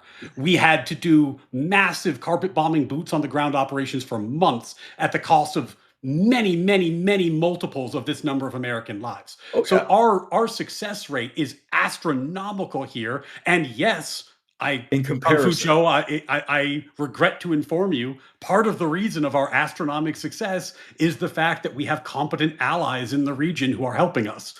But that's what we showed the world. We showed the world that we have the combination of intelligence apparatus, allies, and military strength to decapitate a serious regional power quickly and hopefully conclusively. I don't think it's going to take a day like Maduro, but hopefully it won't take that long. I don't know how you can be a very good ally. KungFuJoe, just real quick. Tristan's been trying to get in. I've been trying to get him in, right? Because he needs to be a little more aggressive a little bit, right? But I want to give you some space to speak. Go ahead. Just staying on the current topic, I don't see the purpose of being good at the first part if we're not good at the second part. Something that's been on my mind that I need to research, so I'm not going to pretend like I know everything about it, is we do have good cases in which we have done something military to a nation and we have rebuilt the nation. if we don't have the rebuilding of the nation part ready to go before we attack, and all of our recent examples, we just don't see it turning out well. We can look at Japan, we can look at South Korea as places that we have gone in, help structure their constitution, and it has benefited anyone that now is partnered with those countries. I don't see us doing this in Iran. I see our government running, Trump administration running around with their heads cut off after doing a strike where they're shopping different ideas, trying to convince people to be on board with this. We need to get better at that second part. So I don't see the point or purpose in saying that, yeah, we're so good at this first part and then hope and pray that something good will come out of the second part. Like I don't understand that. I mean, I think the issue is that in regards to the Middle East, prolonged boots on the ground nation building has proven to be a pretty bad idea. Okay, so then don't do the first part. So don't destroy the country. Let them get nukes. No. If we didn't just did we What are you attack? saying? So all right, here's what I'm saying. We attacked the leaders when we didn't do a good job. Now the sun has taken over, and we're still being attacked by them in a way that is worse than when it was before. It's been like a week. Yes, it has been a week. How is that relevant to what I just said? Because it might take longer than a week to win a war. Yeah. Hold on. Okay, let me ask this. Just because this is up now. Hold on, please. What? Ryan, so say it's not over in a year. Are you still supporting it? I think that's a bummer. I think that hopefully it's over a lot sooner than that. Okay, yeah, but sure. Hopefully That's it a is, yes, right? by the Hopefully it's way. over now, Yeah. right? Hopefully I can snap my fingers and end it and we win and everyone's good. But let's say we're still here a year from now today. They're still sending their Shahed drones at our bases in the region. They're still fighting. We still haven't gotten a surrender. Do you still support it? It depends on the facts and circumstances. There's situations where I would. There's situations where I wouldn't. What about boots on the ground? Yeah, see, that's what I mean. Like if we were boots in the ground and we were like losing substantial number of soldiers, then probably not. No. Now, Well, what's a substantial number of soldiers to you? I don't quite know. I think You it'd be don't have to give multiple me like an thousands. exact like 37 or something, right? But you can give me like a ballpark, right? Yeah, like if we were getting into like Korean War type territory where you're measuring it in tens of thousands, that would be, I think, a very large number of people to lose for this sort of conflict. Now, that said, if, for example, they're swearing that they're going to nuke us the second we leave and we have not fulfilled the objective, this one of the risks, and I like to be transparent about these things. One of the risks involved of this kind of conflict is that you can get stuck in a quagmire. It's totally possible, right? Where you get stuck in a situation you can't extricate yourself from. My argument has not been that that's impossible. My argument has just been that the benefits to us and the risks averted outweigh the potential downstream negatives. But of course, it's a trade-off. It's not like a perfect one-size-fits-all solution. Fair enough. Ryan and I have been going back and forth on trade-offs so far. Because we disagree on the Ryan- costs, but like ultimately that is our evaluation. Ryan, Everybody's got a price. how good of an ally do you have when they're like, you know what, with or without you, I'm going to go ahead and launch this attack anyway? It depends. Do they wear small hats? Why are you so obsessed with Israel? Because that's the whole reason we have so many enemies in the region. Half the justification for your argument is like, hey, we have an ally in the region. It's relevant to the topic at hand. Is That's that fair so for confusing if it's half your fucking argument? It's half of his argument. The reason I'm don't. giving you shit, Joe, is that you're very concerned about our allies and not at all concerned about our enemies. And I that don't agree strikes that me as they're a an very ally. weird. I get That's where that. we disagree. I get that, but you don't seem to. You have lots to say about them. You seem to have nothing to say about China, about Russia, about Iran itself. And the odd thing about this is that. Can I give Joe a booster here? You just give him a just finish the thought, and then I'll turn it over to you. Go ahead. Like, you haven't even disputed that it benefits us to do this. Your entire argument has been we shouldn't do it because it also benefits Israel. So yeah, I'm teeing off on you a little bit for talking about Israel all the time. That's not because my you haven't argument, made any dude. other point. I'm making I keep trying to make my point, but you kept dodging my question. I still haven't gotten an answer to my question. But About I'll biblical let Ash scholarship? go, and then I'll ask you my question again. I think Joe broadly any point that or most points that I make here about the cost benefit analysis, I think Joe is probably going to agree with, right? So you could maybe transfer my arguments onto him. I think that he does take a similar cost benefit. He just has one other layer of calculus. But the question about focusing on our allies versus our enemies, would it have been right to say that back in the early 2000s when Bibi Netanyahu went in front of Congress and said, listen, we go in, we're going to be welcomed, like you guys are going to be welcomed with open arms. It's going to be fantastic. Democracy will flood the region. Would it have been appropriate at that point to say, are you so focused about Israel? Are you so obsessed with Israel? If we, for instance, said, I don't think that these people are necessarily trustworthy. I think they might have ulterior motives. I think the cost-benefit analysis doesn't line up. Well, no, to be clear, there's a very big difference between the following two positions, one of which I think is a fair one, the other one that is a joke, which I'm treating like a joke. Position one is, I think we are being manipulated by Israel. I have some reasons to give that argument. Okay. I don't buy it. I don't believe it. If we want to get into that, we can. I don't think we have to for this conflict. But the really position quick, that I've heard, Ryan. let me finish the thought, and then you can do your thing. The position I've heard from Joe tonight, and he can correct me if I'm wrong, is that even if this war benefits us, it is a problem because it also benefits Israel. His opening salvo was, the problem isn't that we did it. The problem is that we did it with Israel. That's not my argument. But did I inaccurately summarize what you said about us? Yes, you did. Yes, how was I wrong? What did I say? You didn't address my. Yeah. Let Joe go. Though. Let Joe answer the question. Okay, what did he say that was incorrect? If you're such a good ally, right? Shouldn't you listen to us? Why are you launching an attack and just being like, "Hey, fuck it, we're just gonna do it," and then you wedge us into a situation where now we have to be on the defense because they're going to counterattack against our bases, and now we are literally dragged into this war. Is that a good ally when they don't let us call the shots and they just say, hey, fuck you, we're going to go do it anyway? I mean, that's actually just a description of your fan fiction as far as I can tell. Fan fiction. The actual timeline is we had negotiations with Iran after we blew their shit up last summer.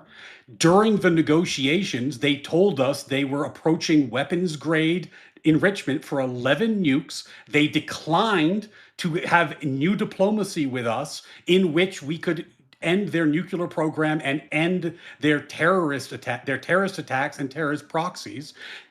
It turns out that we wanted to do something about that. And then our allies said, hey, we're going to blow up all of their air defenses, and we're going to tell you where all of their leadership is. And this gave us a perfect opportunity to do something that we had to do anyway.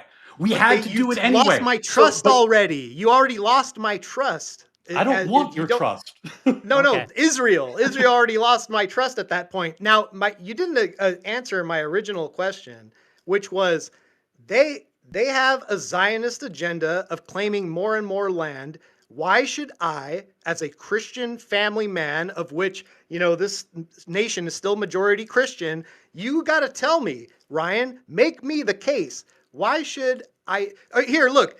I'll because ask you it that. overwhelmingly benefits. And then I'll extend an olive branch. Right? I've answered this question, Joe, like fucking 5 times. I'll try again. But Joe, why don't you just tell us? Because it provides overwhelming benefits to the U.S. strategically, economically, in terms of security, and in terms of our geopolitical goals in the medium to long term. That's why. Hold on. I have an alternative solution, which is we pull back support. We remain friendly with the Arab nations, over there. And here, maybe I'll extend you an olive branch, Ryan. How about we keep a conditional allegiance with Israel, which is that as long we'll, have your back as long as you're never the initial aggressor. Okay. So, couple things. I got a couple. They weren't the initial aggressor here. And we have. I'm just saying. We are kind of. Would you? Hold on, just real quick. We're kind of circling just a little, okay? And I want to make sure that we kind of answer, I guess, the main thrust of the panel before we open it up. And I am going to open up the panel in about 10 minutes here, and we're going to get closings and stuff like that, simply because there's been several people who've expressed extreme interest in coming on and making their cases. They've been yelling at the screen, and so, give them a chance to do that. But before we do, a couple super chats, and I want Joe to finish his point, and then we'll get back to the main thrust of things. $5 from Straight Shot to ask Ryan a question. Ryan, rank these following scenarios from best to worst. 1, a whole Ukraine. 2, a successful Iran. And 3, a free Taiwan. I don't know what successful Iran means. Does that? I don't know either. I'm going to assume that that means a successful and U.S. friendly Iran. Sure. If that, and I'm not a geopolitical expert, I would probably go Taiwan, Iran, Ukraine in terms of strategic importance, but they're all strategically important to the US. It's like the Ukraine had a big chip infrastructure. Taiwan has an even bigger chip infrastructure, which is really important to us geopolitically. And Iran is crucial geopolitically, if only because they're so beneficial to our enemies. So if they were actually no longer doing that and were friendly to the US, that would be a tremendous, I mean, to be clear, if this ends with an Iranian regime that is even frenemies with the US, the way Turkey kind of is, like that we're kind of friends, we're kind of enemies, it depends on the day, that would be the biggest geopolitical accomplishment in the Middle East of my lifetime easily, and Trump should get the Nobel Peace Prize. Like it would be a huge thing. So, I mean, that would be fantastic, but I think Taiwan would rank above them still. But that's just my 2 cents. I'm not an expert in that. $5. Taiwan has to. I'm going to hammer you on that later for the strategic importance because we never got to that. That's why I wanted to cut to, but let me Go, read go, the go. last super chat. $5 from Alishness to say, how is our regime change different from the one we effected in 1953 that led to revolution in 1979? Are we looking to westernize them post-regime? No, we're looking to Syria 2.0 these people. We're not going to actually be doing regime change. People are going to probably mention that a whole bunch, but we already have a successful model for what for collapsing a government in the Middle East ought to look like from the perspective of our masters, whoever those happen to be, which is deleting their air power, deleting their ability to contest U.S. and Israeli superiority in the air so that they can operate freely within the region without even the risk of getting shot down. Anytime you have a group in power that gets a little too uppity, a little too antsy, you could either fund another group within the region, because again, it's balkanized. You say, oh, the Kurds, trust me, this time we'll give you Kurdistan, this time. Or the Alawites or the Druze in the south of Syria, whoever happens, could be Al-Qaeda and the Taliban. We're happy to give them money and personnel support. We're happy to do that. Maybe ISIS in the future. Or more likely, as is historically the case, Israel just, once a group gets too uppity in the region, Israel just bombs them at that point because they can. They don't have any way to contest their superiority, and the strategic benefits to doing that. But it's not going to be another Afghanistan. It's not going to be another Iraq. If it was, I think Miriam Adelson should probably be shot, but I think that's unlikely. Okay. Let's talk about strategic benefits and strategic risks in the region. To KungFuJoe's side first, what, in your opinion, is the greatest possible benefit if we are successful in Iran? Oil. I like the characterization of the petrodollar earlier. That seems completely correct to me. It's the only thing keeping our economy afloat at this point. Okay. KungFuJoe, what's your answer?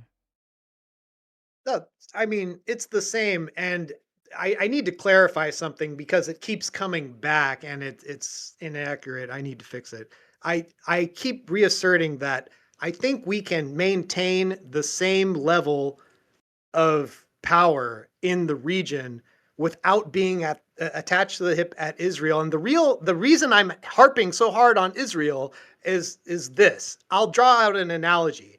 Say I go to a bar and I got a friend, he's a lot smaller than me, right?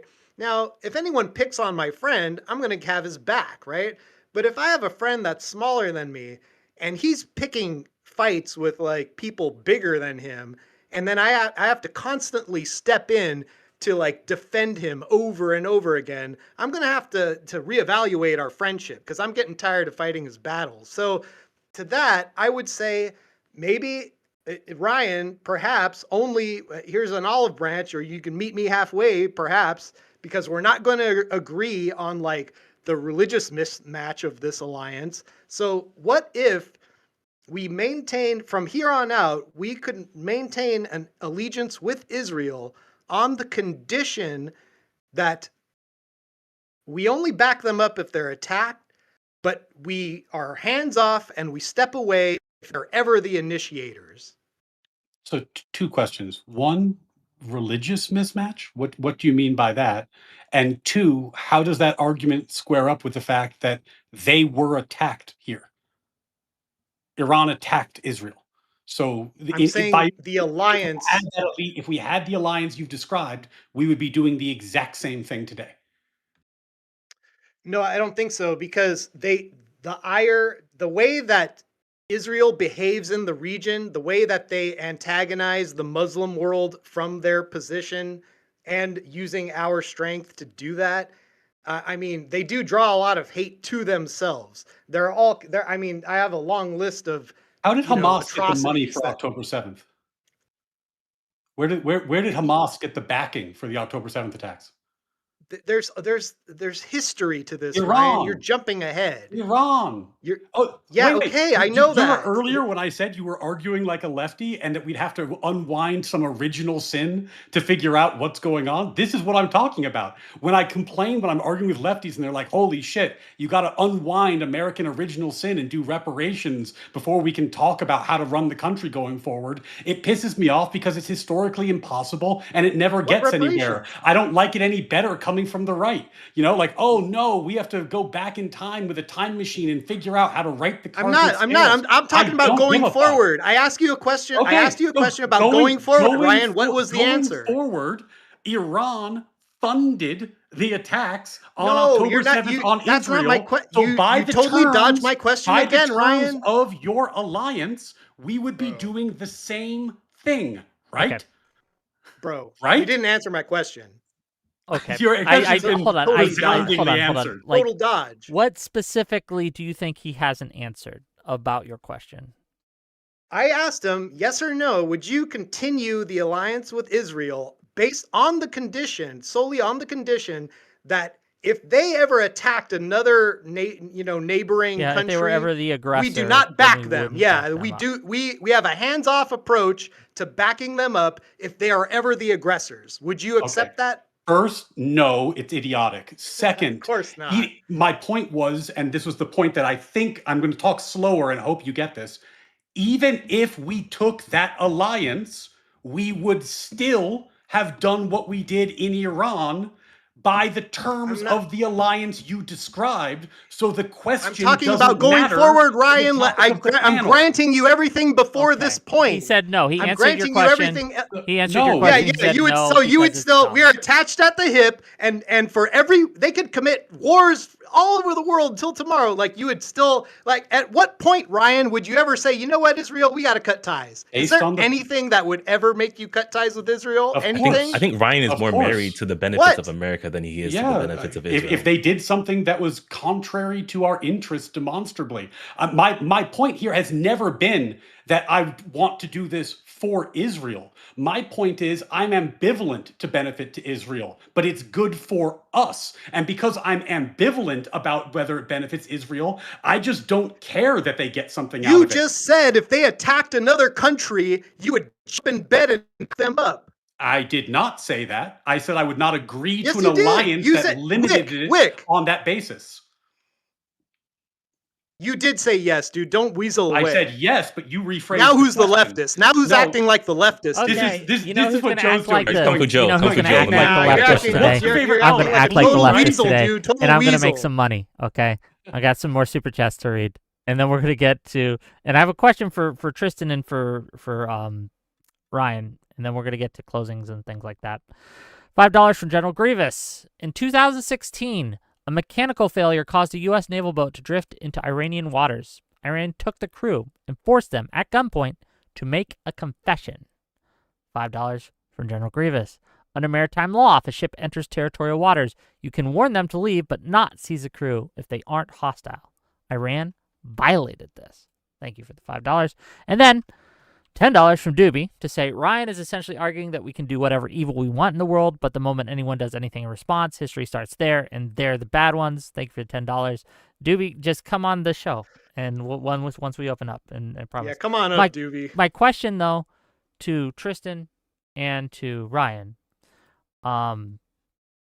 is this: what is the biggest risk strategically to America that you can steelman for going into Iran? What could go wrong? I think. Oh, go ahead. My original issue at the core is Iran having nuclear capabilities, and that is still the risk to me. We have people who are now taking over in the regime that are probably just going to continue what the previous regime was doing. I don't see them stopping their nuclear capabilities. In fact, given like where the war is going, I see them like wanting to like push it further faster. And now there's no safeguards for us to stop them. So if they are still capable of developing a nuke, even though we've done what we have done, I think that would be the biggest L that America can take. Okay, go ahead. Yeah, there's no long-term solution to a hostile nation trying to develop a nuke. There's just interventions and short-term solutions.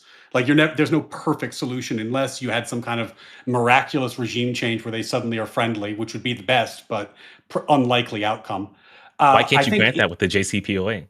Like you're saying it was a total failure. But like the JCPOA, I thought did the opposite of nuclear security. I thought it made it worse. I thought the JCPOA made our long-term but if your argument is that actively there's worse. nothing you can do to stop it, so you're saying the JCPOA accelerated it? Yeah, the JCPOA made it worse. I disagree. What's the point I was making? Okay. But I think in terms of like the risks that we've entailed in this conflict specifically that are, I'd say like relatively likely, not because I think they're going to happen, but they're probabilities that can't be discounted. I think one is what Ash was talking about, like we get stuck in a quagmire.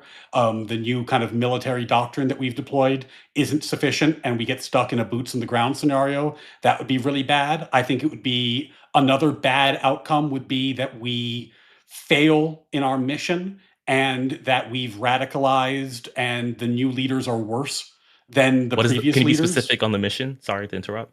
I don't think we know. I think to me right now, we have kind of a broad menu of things. Like the best case scenario would be regime change to someone more friendly to America. That would be like the absolute win. I think a more moderate win would be, look, we don't know who's going to take over, but we have crushed their nuclear and military capacity to the extent that we don't need to worry about it for a few years because us and our allies can, as Ash was pointing out, use air power and superiority in the region to prevent any further threats in the short term. I think that would be a more moderate win. I think a loss would be we're stuck there forever, or a loss might be something like we cannot accomplish those military objectives. So even though we've done all this, it doesn't really do anything in terms of long-term security or economic benefits or all the things I've pointed out. Okay. Any other Yeah, open well, stuff? before And then we we're go gonna to- into closings. But go Yeah, ahead. there's Ash, one that I want Ash, to you had a few things. add Go back ahead. and forth for a moment. I think the biggest strategic risk is that we're moving a massive portion of our Navy outside of Chinese waters, and we're pinning a pretty big target on our back at this point. I wanted to go back and forth with this. You kind of rat fucked me at the beginning because I was imprecise when I said America spinning up manufacturing. And yes, we are going to we're going to benefit Raytheon, Lockheed Martin, and Boeing over a long period of time, something like 3 to 5 years to restore our, for instance, just our supply of interceptors. We're depleting them rapidly, absolute ton of them. Shahzed drones we can shoot down with 5-inch guns. We can't do that with hypersonic Chinese missiles. That's not an option. We're moving our military out of the Chinese Sea, like out of Chinese waters, out of Chinese interests, away from Taiwan, and we're depleting our stock of our counter to the best weapon that China has to, for instance, take Taiwan. And like I said before, if there were a ton of new companies springing up across America and every man under 25 knew how to use a lathe and a CNC mill and knew what the tolerance of steel was and the tolerance of their tools, this would be a much different situation. It would be a wartime economy, and I would love it. But we're not in that situation. Right now, Boeing, Raytheon, and Lockheed Martin have all the cards. They get to say, well, yeah, we can ramp up production, but we're going to charge you extra because we've handed them all the leverage. We're in a situation where either China has the leverage because we don't spend our interceptor program back up fast enough, and it looks like we're not going to be able to do that anyways. 3 to 5 years is a long fucking time and extends past this current administration. If we do take care of that, we hand all the leverage to Lockheed Martin and Raytheon and Boeing, and they get to overcharge us, and we are in a economically worse position overall, even though it wouldn't be as bad as the petrodollar collapsing. Seems like it's advantageous for people to make the petrodollar the only thing keeping our economy afloat, or we hand over the leverage to Iran. Sure. We've kind of been fucked by this situation and not preparing for it. Yeah, I just want to understand your position. I'm not trying to lock you into this. So, would you support war with Taiwan because of the benefits to us over Taiwan? Not so like war over are you Taiwan? okay with us Yes. going war? Yeah. Okay, go ahead.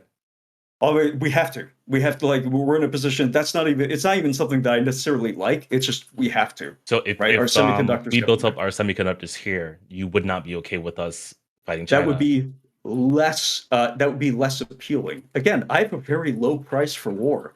It makes it more shady that the administration of most people in America have a low price for war. It makes it shadier when the administration decides not to pay it.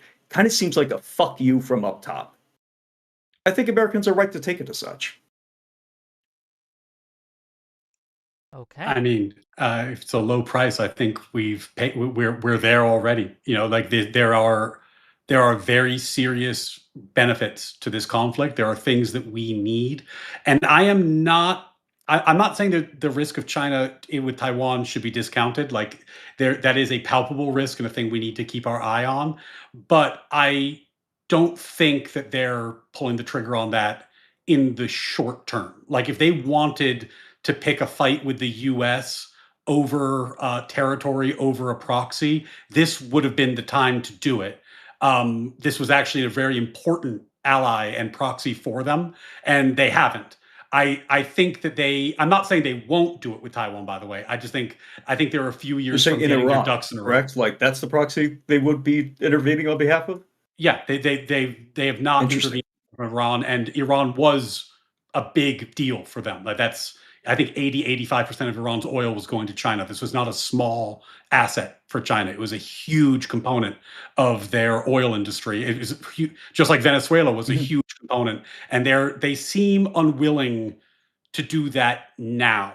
That now in 3, 4, 5 years, could that change? Yeah, it could. And to the extent that I agree with you, I think I agree with you that we take this seriously and in the next 3 to 5 years really do ramp up our military production and maintain our military spending, because the way I see the world geopolitically, you know, Russia, China, and America are all trying to carve out spheres of geopolitical influence right now. And for China to do that, Taiwan is a logical move. So it would be unsurprising for that to happen sometime in the future if we're not actively deterring it. Okay. Do you think that they would give up Taiwan? Or sorry, do you think that they might give up Iran for Taiwan? That would be like, would you agree that would be a beneficial trade for them? They would, but we wouldn't. I think they prioritize Taiwan over Iran for sure. I think that we're not going to have a choice if they do strike. I think we put a big. I'm not saying it's going to happen, by the way. Just that, hey, we've taken a pretty big. It's another weight on the side of costs over benefits. Well, I think the thing that we've shown in this war that might change the situation in China, I don't know, this is well outside of my area of expertise, but in addition to the bombings and the stuff we've talked about, one of the other things, and this, again, sorry, Joe, was kind of a joint operation with Israel, is that we showed a capacity to completely destroy their communications and infrastructure. Like, it wasn't even the case that Iran couldn't launch its missiles that were on boats right away. It was that they couldn't send coordinates and instructions. Like there was kind of a general lash out that happened, but we really crippled their capacity to have surgical responses. And like there's no question that China could land troops on Taiwan. The question would be, can they stop us from having like an immediate space and cyber response that cripples their communications infrastructure in the like and makes the war basically impossible to run operationally? I think China, part of the reason that they've paused is they need a few years to figure out a counter move to what we've displayed here. Because we displayed a whole new side of our military technology. I mean, we literally have missiles now that are jumping into orbit and coming down undetectably. Like we had stealth bombers fly 37-hour missions. Like we did some crazy shit right now. And I think China's going, oh, we need to reassess a little bit. Like America's military has some advantages that they had not previously demonstrated. Okay. We have come to the conclusion of the official debate. We are going to be opening up after the closing statements, and everyone gets a chance to shout themselves out and etc. So if you are interested in coming on the panel, if you've expressed interest to me, by all means, jump backstage, and I'll pull you in when we get through this. But I want to start with KungFuJoe, and I want to end with Tristan. And that's the order we're going to go in. So tell people your closing thoughts, your closing arguments, and where can people find you. Go ahead, KungFu. Again,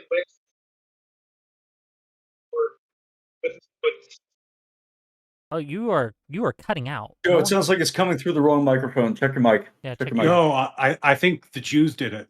They got to your tech. Well, you were saying the Chinese a moment ago. Apparently, the Chinese have never heard of communications jamming. Okay. Fine. Okay, go ahead. Yeah, else. Tristan. No, not Tristan. Ash, go ahead, and then we'll get back to Joe when he fixes it.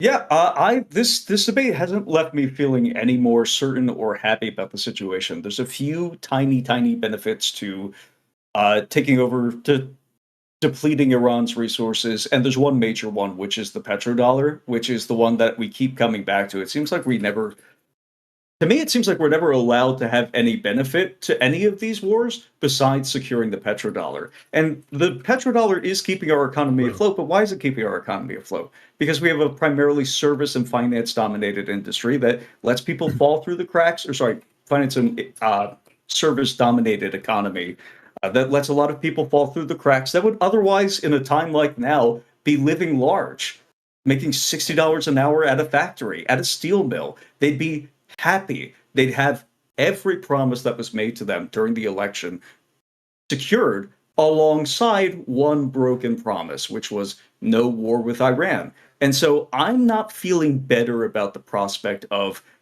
solely voting at that based on the conclusions of this conversation so far. It seems like no matter who we vote for, we get Bibi or we get George Bush. Whoever you decide to blame for that kind of style of governance, I don't really care if it's Christian Zionists or if it's Israelis or whatever have you. I think ultimately the cost-benefit analysis has never been tilted especially in our favor. It's only been to stave off disaster. But it's disaster that we can avert in the future. And if you need to, you could go kill people and stave off the disaster. But we never get it. I only get a fuck you from the guys up top. So I don't know what happens next, but I'm not optimistic. Where can people find you? Oh, you can find me on YouTube at Gelatinous Rube. Check them out, gang. Thank you. Lurking in my stream when I'm doing debate prep. Yes. I sent you a super chat. I let you know. No. Privilege. Okay, it's all okay. good, buddy. It's all good. KungFuJoe, is your tech working? Yeah. Go ahead. Are you hearing me all right? Yes, go ahead. Yeah. Okay. Beautiful. So, thanks again, guys. Ryan, I know it got a little spicy, but I still respect your body of work. We just disagree here, and that's fine. Like I said, this is kind of out of my wheelhouse, but I did kind of get a very damning confession from Ryan. I asked him, why should we be in bed with this Zionist nation when we're a majority Christian nation and we're ultimately going to have to send Christians to go die in the Middle East if they were to start another war, and we have to back them up because they're our ally, right? And so I posed the question to Ryan. I asked him, so what if we had a policy of them, if as long as they weren't the aggressor, we would back them up. But if they were the aggressor, we would be like, hey, you're on your own. He said, no, we should go ahead and back them up anyway, which is you committing a Christian nation to Zionism and the conquest of Zionism, and which we got to spill our blood and treasure for. So it's very unsatisfying. It's very scary. Nobody should vote MAGA anymore. I think MAGA's dead. I think Christian nationalism is going to come up and replace that for this reason, because we're tired of sending Christians to go die in the desert for Israel. Okay. Where can people find you? You can find me at Twitch at KungFuJoe, and you can find me at on X, JCPOA Bro. Check them out, gang. Thank you for being here. Do appreciate you. Go ahead, Ryan. Can I pull up my closing slide? Yes. 1 second. Thanks.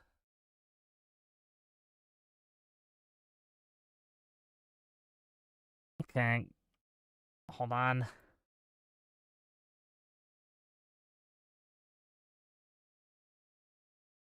Here you go. His closing argument.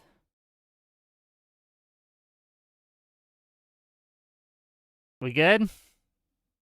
Wait. Check the quote tweets. Iranian soldiers used a kryptonite cannon to shoot down Quote Superman. tweets. Iran The is tweet's winning. quoting this one. You scroll a little bit down, and then you press the further, and then you go to the middle button that has the repost button. If you click that one. I don't want to repost it. You don't know. Go to. Oh, it doesn't show the quotes. Damn it! Oh, All right, sorry. never mind. Okay. I quoted it saying $7,000 Okay. has been deposited into your account. I don't think you get the double dip though. Fair enough. Fuck. So in any event, hold on, I'm having issues. Can Tristan go? I'm sorry, Wick. I can't see the screen. Oh, Tristan, go ahead. Hello. First and foremost, I want to apologize to Wick, the panel, and the audience for being late. Totally on me, and I feel like it put me at a disadvantage in this. I just kind of want to say that I think I'm spoiled for the worse. Being a person who lived in New York during 9/11, I was able to see all of my neighbors like unite against a common adversary. And at that age, I believed it was for a good role that we went to war, and that we always went to war for good reasons. And you get older and you realize sometimes those reasons are a little selfish. And as I've gotten older, I've become more okay with that. I'm okay with going to war if there's something that we gain from it. So Ash, I respect that you have economical reasons why you would support it. I may not agree with them, but I respect it. So I just, I feel like there was some tension between us. I just want to let you know that I wasn't trying to lock you into some weird point. You owned up to what you believed, and I respect it. Just don't agree with it. To KungFuJoe, I agree with you that I would like to decouple ourselves with Israel in the sense of we should still remain allies, but we should not be letting Israel lead. And I do think that they are leading, and they shouldn't be leading. But throughout this debate, I kind of feel like your stance isn't watered in like a core belief. And I feel like your stance, like I'd be curious to hear from you. If Israel wasn't involved, would you support this? Like earlier, you asked him, hey, are you okay with sending your son to Israel or sending your son to war over Israel? But then I would pose the same question back to you. Are you okay with sending your son to Taiwan? The answer should be no. But there probably are things that could happen where you understand that this is something that has to happen. So I feel like the core of your argument just feels like you've been misdirecting everyone to Israel. So I want to clarify that. Yes, Israel does play a part in our war with Iran, but I feel like there are things that we can discuss on whether it benefits America or doesn't benefit America, despite Israel playing such a heavy role into it. So, sorry, not to.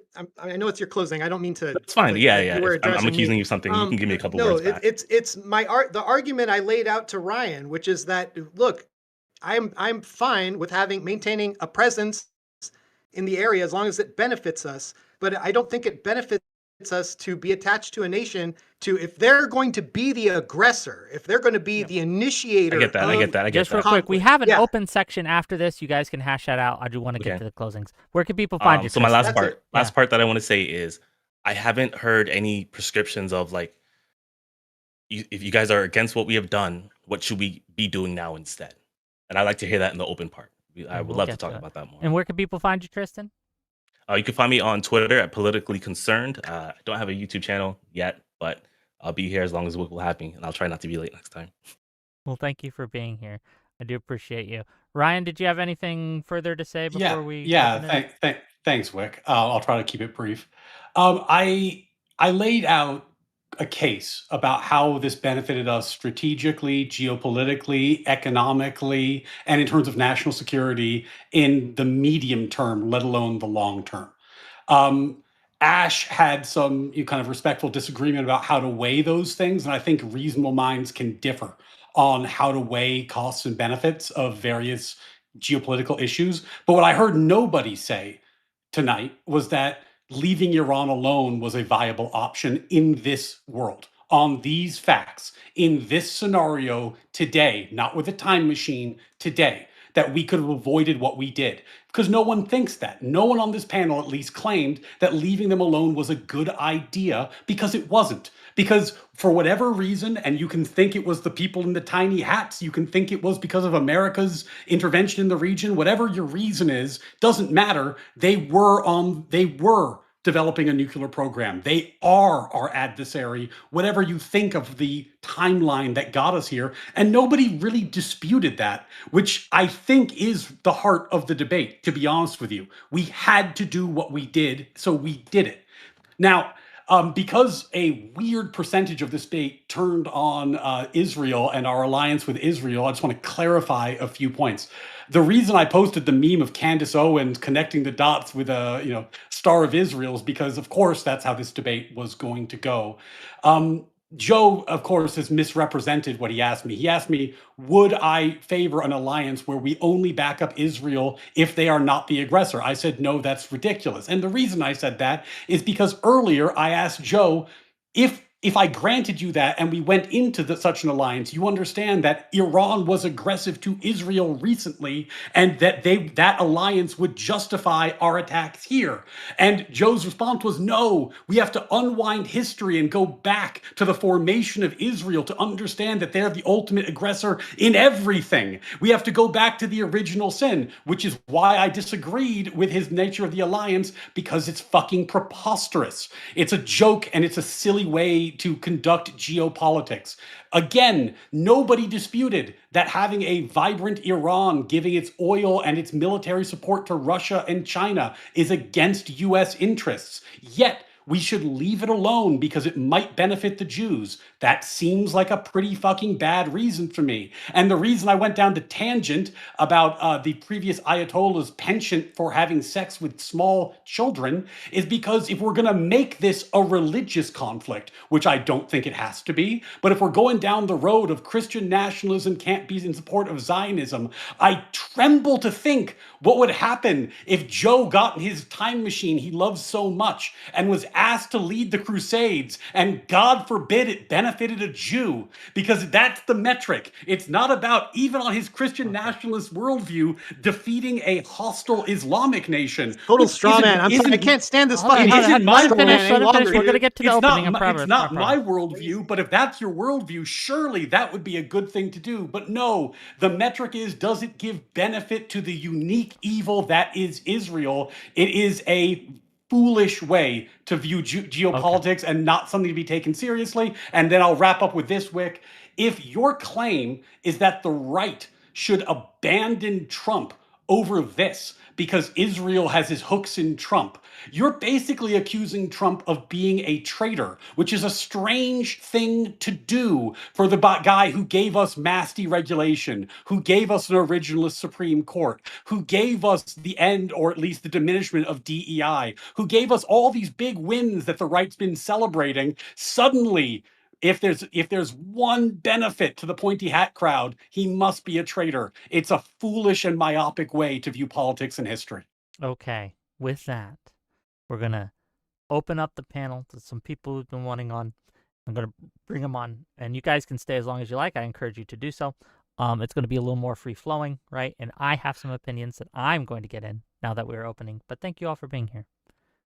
Thank you, Wick. I'm going to have to jump in like 10:15 because I got a thing with Sean later, but I can that's hang out fine. for a bit. Yeah, it's okay. So new people, we have... Avi! Oh, well, we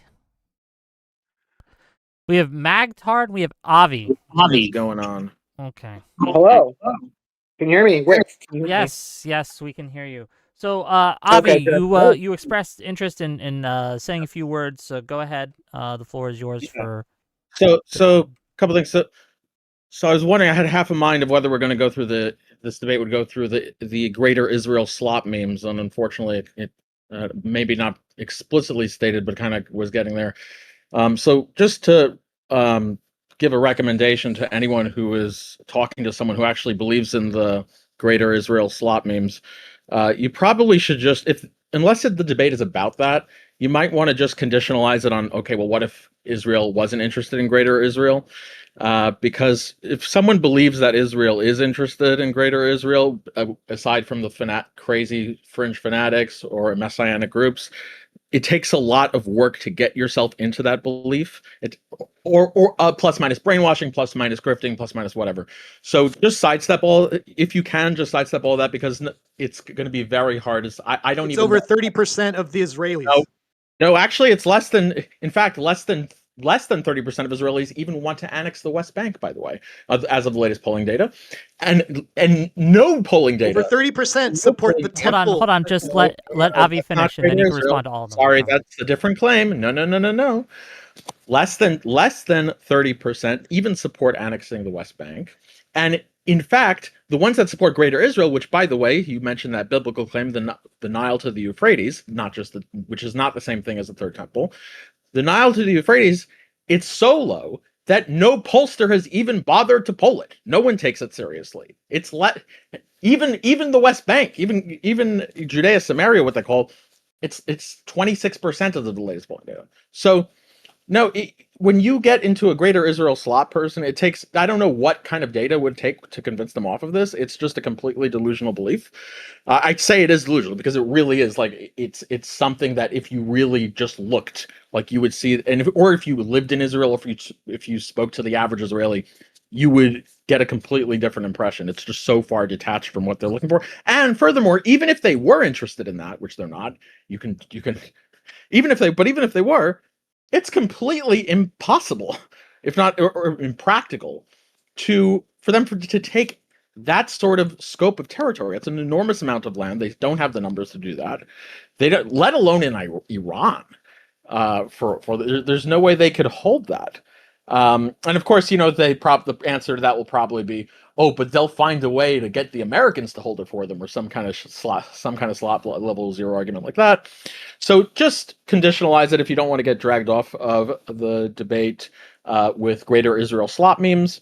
Just conditionalize. Yeah, just hand wave history away. That's all you got to do. No, it's not, because it's a selective retelling of history. If at that, your selective retelling of history. KungFuJoe, can you give us a reason why Israel didn't try to take over Syria when there was a regime change recently? It looks like that would have been a good time to do that. Why? Before he answers that, do you recall my answer to that earlier in this debate? No, I don't. Went through it like twice. It's pretty clear. If you just balkanize the country, you don't actually have to occupy it. You could just crush the government. You don't have to do any kind of nation building. There's plenty of different ethnic and religious groups within the nation that none of which could maintain territory. Sorry, they could maintain territory, but anytime they fight one another, you can go in and bomb them because they cannot maintain air superiority or even a means of contesting. Do you think Israel wants to take over the greater region? No. Okay, yeah, so that's why I'm asking KungFuJoe here. Your answer is not. Your answer isn't supporting Greater Israel. Because what you're talking about is like an aggressive Israel, which is kind of a different thing. The Greater Israel is like Israel needs to reclaim its biblical lands and from the Nile take to the over. Euphrates. Yeah, it's a different claim than just merely Israel's going to be a military and aggressive nation within the region. We're By the way, following a pretty similar line of just so I thought. can give Avi a plug since he's here. Avi wrote some really helpful stuff on X about the JCPOA and why it was not a great deal. After all, I just retweeted all of it. So if you follow me, follow Avi. He had some really great analysis on that. It's very helpful. I would recommend people to read the JCPOA. I actually have yet to meet one person that that talks and debates about this topic. That has actually, I've asked them, do you actually just sit down and read the actual text? The total amount of times I've met someone who's done that is 0. So for whatever it's worth, just if you could read it, I think it will go a long way of understanding what it actually did and did not do. I have, but I agree with you, so I'm not sure that counts. counts. Okay. Well, then it's 1 finally. Okay, good. Wonderful. Okay, great. I guess my question overall then for you, Avi, since you're here. So obviously you're pro striking Iran. Would there be Of course. what does victory look like to you in this? Like what does there's different success tiers. look like? Yeah. So I think success is tiered. So there's different things that would be, different objectives. Each objective would be good in its own right. And the more you can achieve each objective, obviously the better. Of course, there are certain situations where you can't achieve all of your objectives. But so just laying that out there, the first and most important objective would be to have a long-term no stop to Iran's nuclear program. Just say, like, this is a crazy, demented, lunatic country that cannot get their hands on a nuclear weapon. That is the most important objective. A full degradation, get that 60% enriched uranium out of there or destroy it, completely destroy and or dismantle their nuclear facilities, including the one in Pickaxe, which wasn't bombed before, by the way. So missed that one.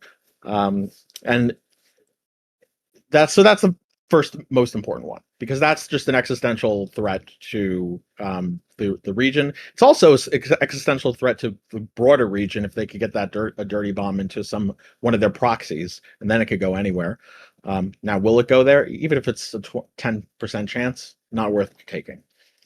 That's 1.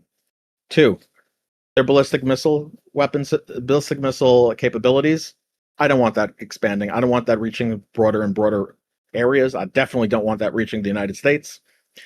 So a complete degradation of their ballistic missile, their factories, their launch sites, their launchers, especially, by the way, considering that some of those are assessed by independent organizations, some of those missiles have been designed to be capable of delivering nukes. One of them, at least one of them, that has been assessed as they lean toward it being designed to deliver nukes, was developed during the JCPOA, by the way, 2017, before we pulled out. FYI. That's another question for the defenders of the JCPOA. Well, why would they do that to design a missile developed to deliver a nuclear payload during the JCPOA before we pulled out? If they had no intentions of developing nuclear weapons. So that's number 2, the ballistic missile capabilities. Further than that, number 3, less harder to do, but still would be great, is their other capabilities like their drones. And then there's broader goals that are going to be hard, that would be great if they could be achieved, but they're harder to achieve. And that are things like the sort of well, we can break down regime change into quasi-regime change and full-on regime change. Quasi-regime change would be the sort of thing as the broader mechanisms of the regime are still intact. However, the leadership is different and more aligned with the interests of the United States.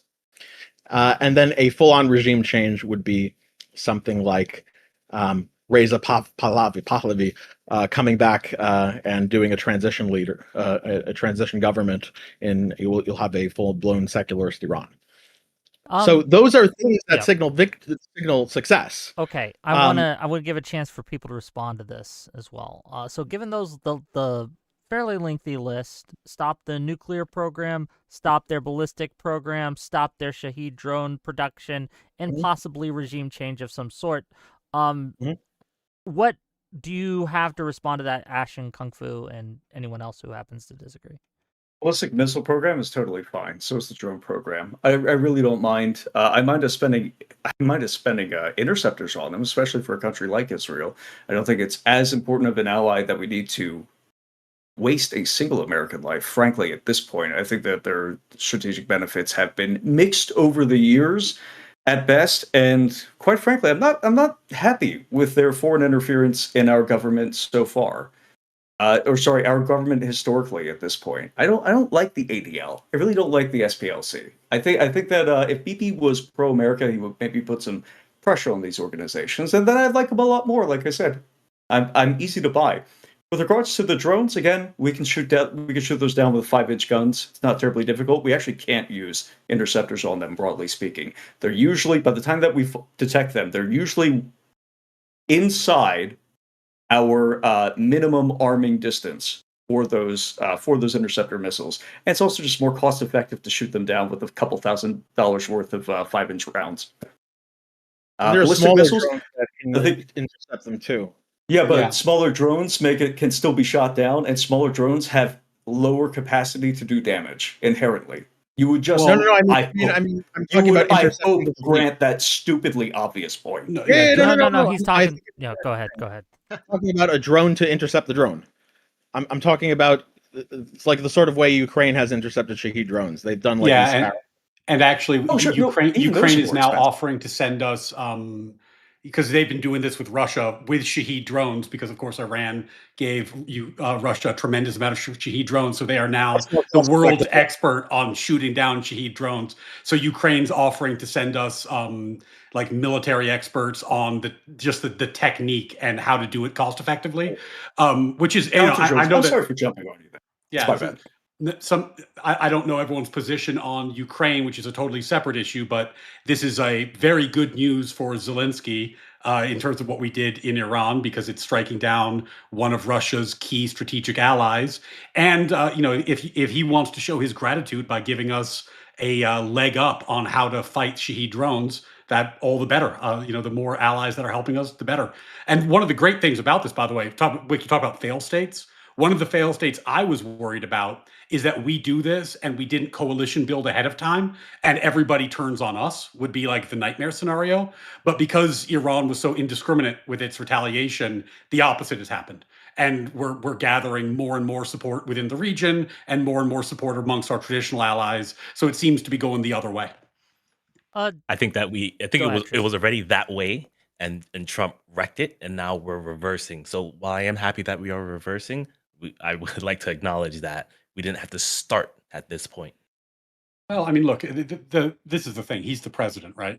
So yeah, I understand that you would prefer it be somebody else who has a style that you like better. It could be Trump. He still didn't have to. We don't have to. That's too much of a segue. Okay. That's too much of a segue. Okay. Any response from you, KungFuJoe? And then I want to hear from Magtard because he jumped on too. No, go ahead. Go ahead, Magtard, please. You're muted on your end. Okay. So, yep.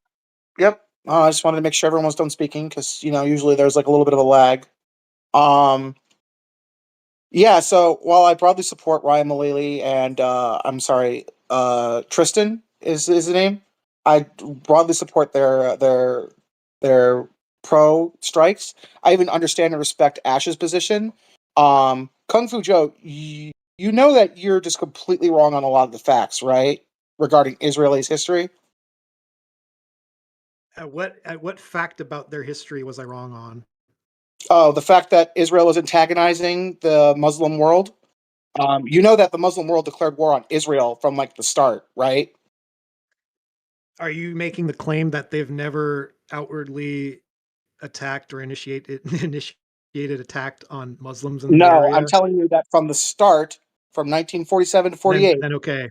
The Muslim world declared war on Israel. So what? Repeatedly. The start was in the late 1800s. Not to be a leftist here, but I don't think that we should project our Anglo-American standards onto these people. These are third worlders who are perfectly happy to bomb, shoot, and fuck each other into the dirt until the end of time. Correct. They've been doing it for 5,000 years. That's why I consider them to not be worth our fucking time. Ash, I understand. Antagonize is a level of intention that I do not ascribe to any of these people. That's great. When you're done bailing out KungFuJoe because he needs it. Bailout, all right, just now you can facts, get him. dude. Now you can get him. Go. Okay. I guess I have a few concerns. Wait, hold on. Back towards I just let him off the leash. Go. There. That was checkmate. There ain't no letting off the leash. I just gave my answer. I was like, so fucking what? They decided to set up shop over there. Why is that my fucking problem? No. And this is why I called your offer of an alliance a ridiculous notion, because your idea of aggression is Israel existing. You said earlier No. You just said they set up shop there. I'm just quoting you. You. Okay, you're totally strong man. You really are a lawyer, aren't you? You said that their act of aggression that justified the broader Islamic world attacking them was Israel setting up shop, i.e. You're equivocating. You're equivocating. What am I wrong about? I'm going to be real with you guys. Joe, do you disagree with this point? Both of you, please. Do you please. disagree, please, Joe? Hey, do you think that Israel existing Ryan. is the provocation at the beginning of all this? Ryan. It was. For Kung Fu, them, yeah. stop. Okay, so you agree. Okay. I just don't care about this tangent. I don't. Well, I just don't care. I think it's... I want to get out some of my concerns, okay? And I want to see what Ryan, while he is with us, and Avi and the rest of you have to think about this. One of my concerns is that the way that we are conducting this war makes it almost impossible to have any degree of lasting success. And what do I mean by that? So they have changed what they initially sold us on, which was regime change. When this began, they said, we want to get rid of the Ayatollah, we want to get rid of the whole regime, and we want to replace them. It turns out, again, this is from Trump, he said that they killed too many people in their initial strike, so the guys that they had in mind to replace them also died. And so now that it seems like they're just throwing things at the wall to see what sticks, to see what will sell. They're like pitching things to the American public. Say, well, would you support the war if we did it for this reason? What about for this reason? What about for this other reason? We also have seen with the friendly fire incidents that there seems to be some sort of miscommunication with our allies, lack of planning. I don't know if it's op-tempo, what is going wrong there, but 3 planes in a day from friendly fire incidents, I haven't heard of such a thing, at least in the last 20 years, right? So my concern here is the way we're prosecuting it doesn't seem like we might get some sort of benefit incidentally, but we don't seem to have like a specific objective. Am I wrong? No, you're not wrong.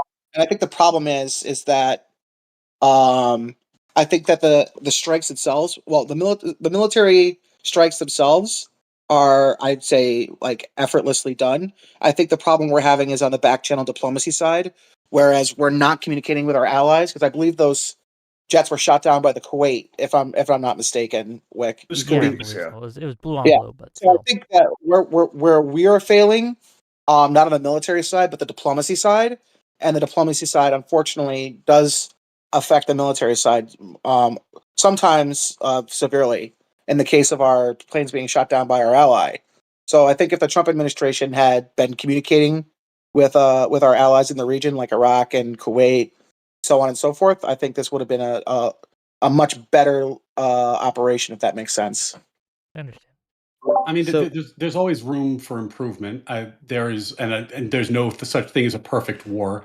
I would say that friendly fire episodes are tragic and horrifying, but also have been a feature of every major U.S. engagement. But so not to calling this it level calling it unprecedented is kind of wild, Wick. I think can you name another day where we lost 3 jets to friendly fire incidents?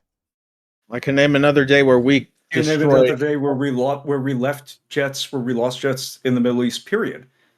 And I could definitely name another day where we... That's not like an issue. Like I think Patrick Tillman dying was probably way worse than these 3 jets. There were also episodes where we... Hold on, let Avi get his point out, and then I'll address you both. Go ahead, Avi. Yeah, so just on the facts, there were definitely incidents where even in a single night, we friendly fired other allies and destroyed dozens of transport planes. During World War II in Sicily, U.S. anti-aircraft fire, we destroyed. How about modern history? It's How sure. about modern World War history II, that's a I'll little bit grant more you. relevant? In the I'm That's talking the the last. standards that we're using Hold today. on, just real quick. Stop. in the Stop. Stop. Stop. Persian Stop. Gulf Stop. Stop. conflict, we had like 17% of our casualties were friendly fire. So, yeah, and then there's post Cold War examples. So that's about 1 to 2 aircraft. So 1994 Black Hawk down shootings, F-15s, 2 helicopters, and then then the broader point is like, this is just like, it's not 3 planes every day. So you're taking like, okay, yes, there was one outlier. Randomness is not evenly distributed. So yes, you can get statistically, 3 planes, and it's not 1 plane on this day, 1 plane on that day. It could just be on one day. But Yeah, it could be, but we're also overall, 1 week in. Like, this is such a stupid fucking argument. Why would you say this? We're 1 week in. The cost, obviously, if Wick was going to word this more precisely, and it's a shame that he has to, but hey, we're here. What is the gamble that we're going to continue losing planes in this way? That we're going to continue to fail to communicate? It's appreciable at the very least. I think actually the better way of phrasing that might be, outside of Venezuela, which would be the only example I can think of, in what other conflict have we had this level of operational success for this few casualties and you keep this saying we've few had number of operational military success. assets lost? What We've are been our overwhelmingly victories? successful with very, very little downside. What And are it's our kind victories? What have we done? We've destroyed their entire high command structure. Sure. We have destroyed a substantial amount of their anti-air and missile let's stick capacity. with one at a time. One at a time. We destroyed their higher command structure, yet they're still right now shooting missiles and drones at us. Yeah, it hasn't stopped. It hasn't slowed down. Wait, outside of Venezuela, can you name a single war where we won in a week? And it is slowing down, but it's 90% lower than what it initially started with the ballistic missiles. Well, the initial salvo, sure, but it's only been a week, slower, right? But they're still fighting. Well, the initial salvo was going to be the biggest one, right? Yes. So then why would we claim it hasn't slowed down? Wait, no, I don't want to be strawman here.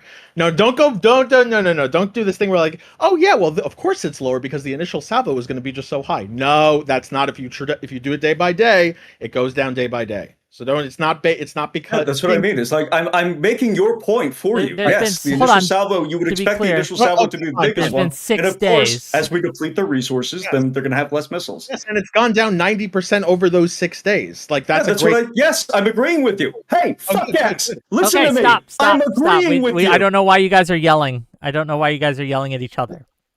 This is Israeli mindset. It really gets me. Not Israeli, by the way. Let me also just make this one point. It's if you compare this to the rate of degradation of the ballistic missiles firing only at Israel during the 12-day war, we're at a faster rate of degradation than the 12-day war. And even then they were only firing at Israel. Okay. So the claim that it's not going down, I remain unconvinced. Unconvinced about what?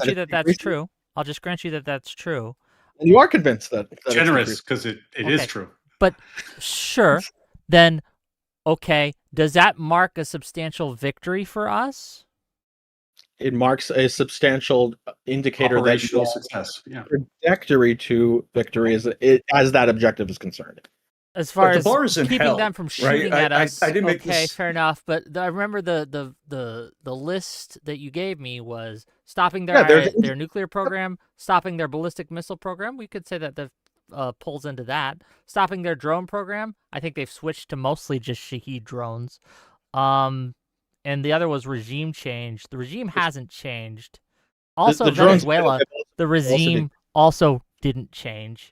They're still oppressing their people today. They're still fucking them up. If you recall, I split regime change into quasi-regime change and full regime change. Yes. Just so the point these services go forward to. So the decrease in the ballistic missiles is a just point in epistemic favor that we're on our way to achieving that goal. It would be more expected on the hypothesis that we'll achieve that goal than if they were going at the same rate or if they tapered off at a higher rate. Same thing with the drones, by the way, which are also decreasing as every day goes on. That's just this. So these are just indicators. Look, I'm not going to be able to say yes. But there are also other indicators that what we're doing is not enough, according to at least Trump. Trump has expressed today interest, not just that he will or he won't, right? But interest in wanting troops on the ground, right?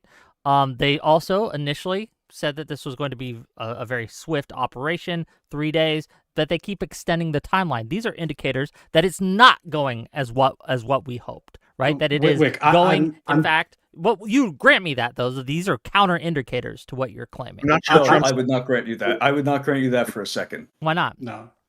There's no reason to. The idea that because if the operational objectives change, if they decide that and keep in mind, again, I'm anti, I think if we get boots on the ground, I can't say that on YouTube, never mind.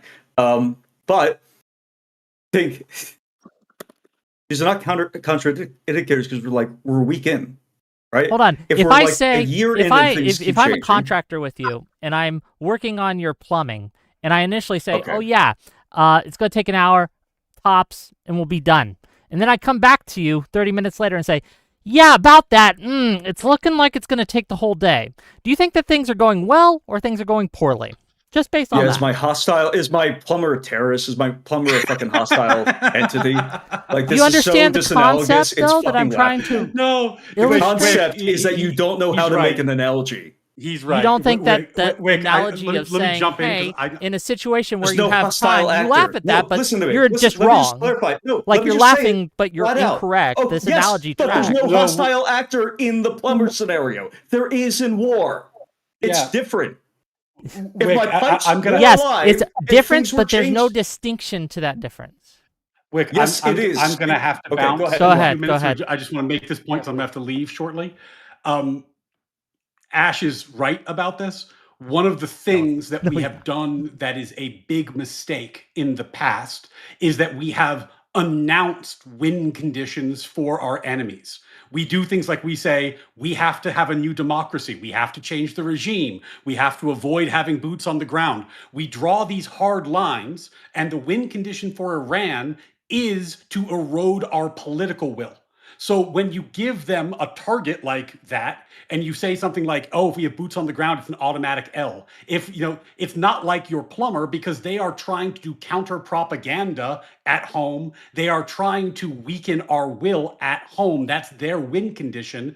And thankfully, President Trump, purposefully or by accident, because it's just how he communicates, is unwilling to give them those clear lines, which is strategically correct. He's also not giving us correct to lie to your that. plumber. It is different when talking about your enemies at war. Yeah, but you understand how the public, the American public, by not giving us those things, that he is helping Iran win, because the American public is much less patient when they have no clear indicators of when things are going to be over. No, Wick, so with that argument, let me are. finish and I'll let you go, right? He's not, you are. Well, let That's me finish and then making. I'll let you go, right? And the guys, I know you got to bounce, is like one of the reasons that administrations try to get buy-in with the public is so that they don't have a situation where the public turns on them and they like, okay, we understand the stakes, we understand what's up, we understand what we're trying to accomplish, so we're going to give patience and grace to the administration, even might take longer than we might think.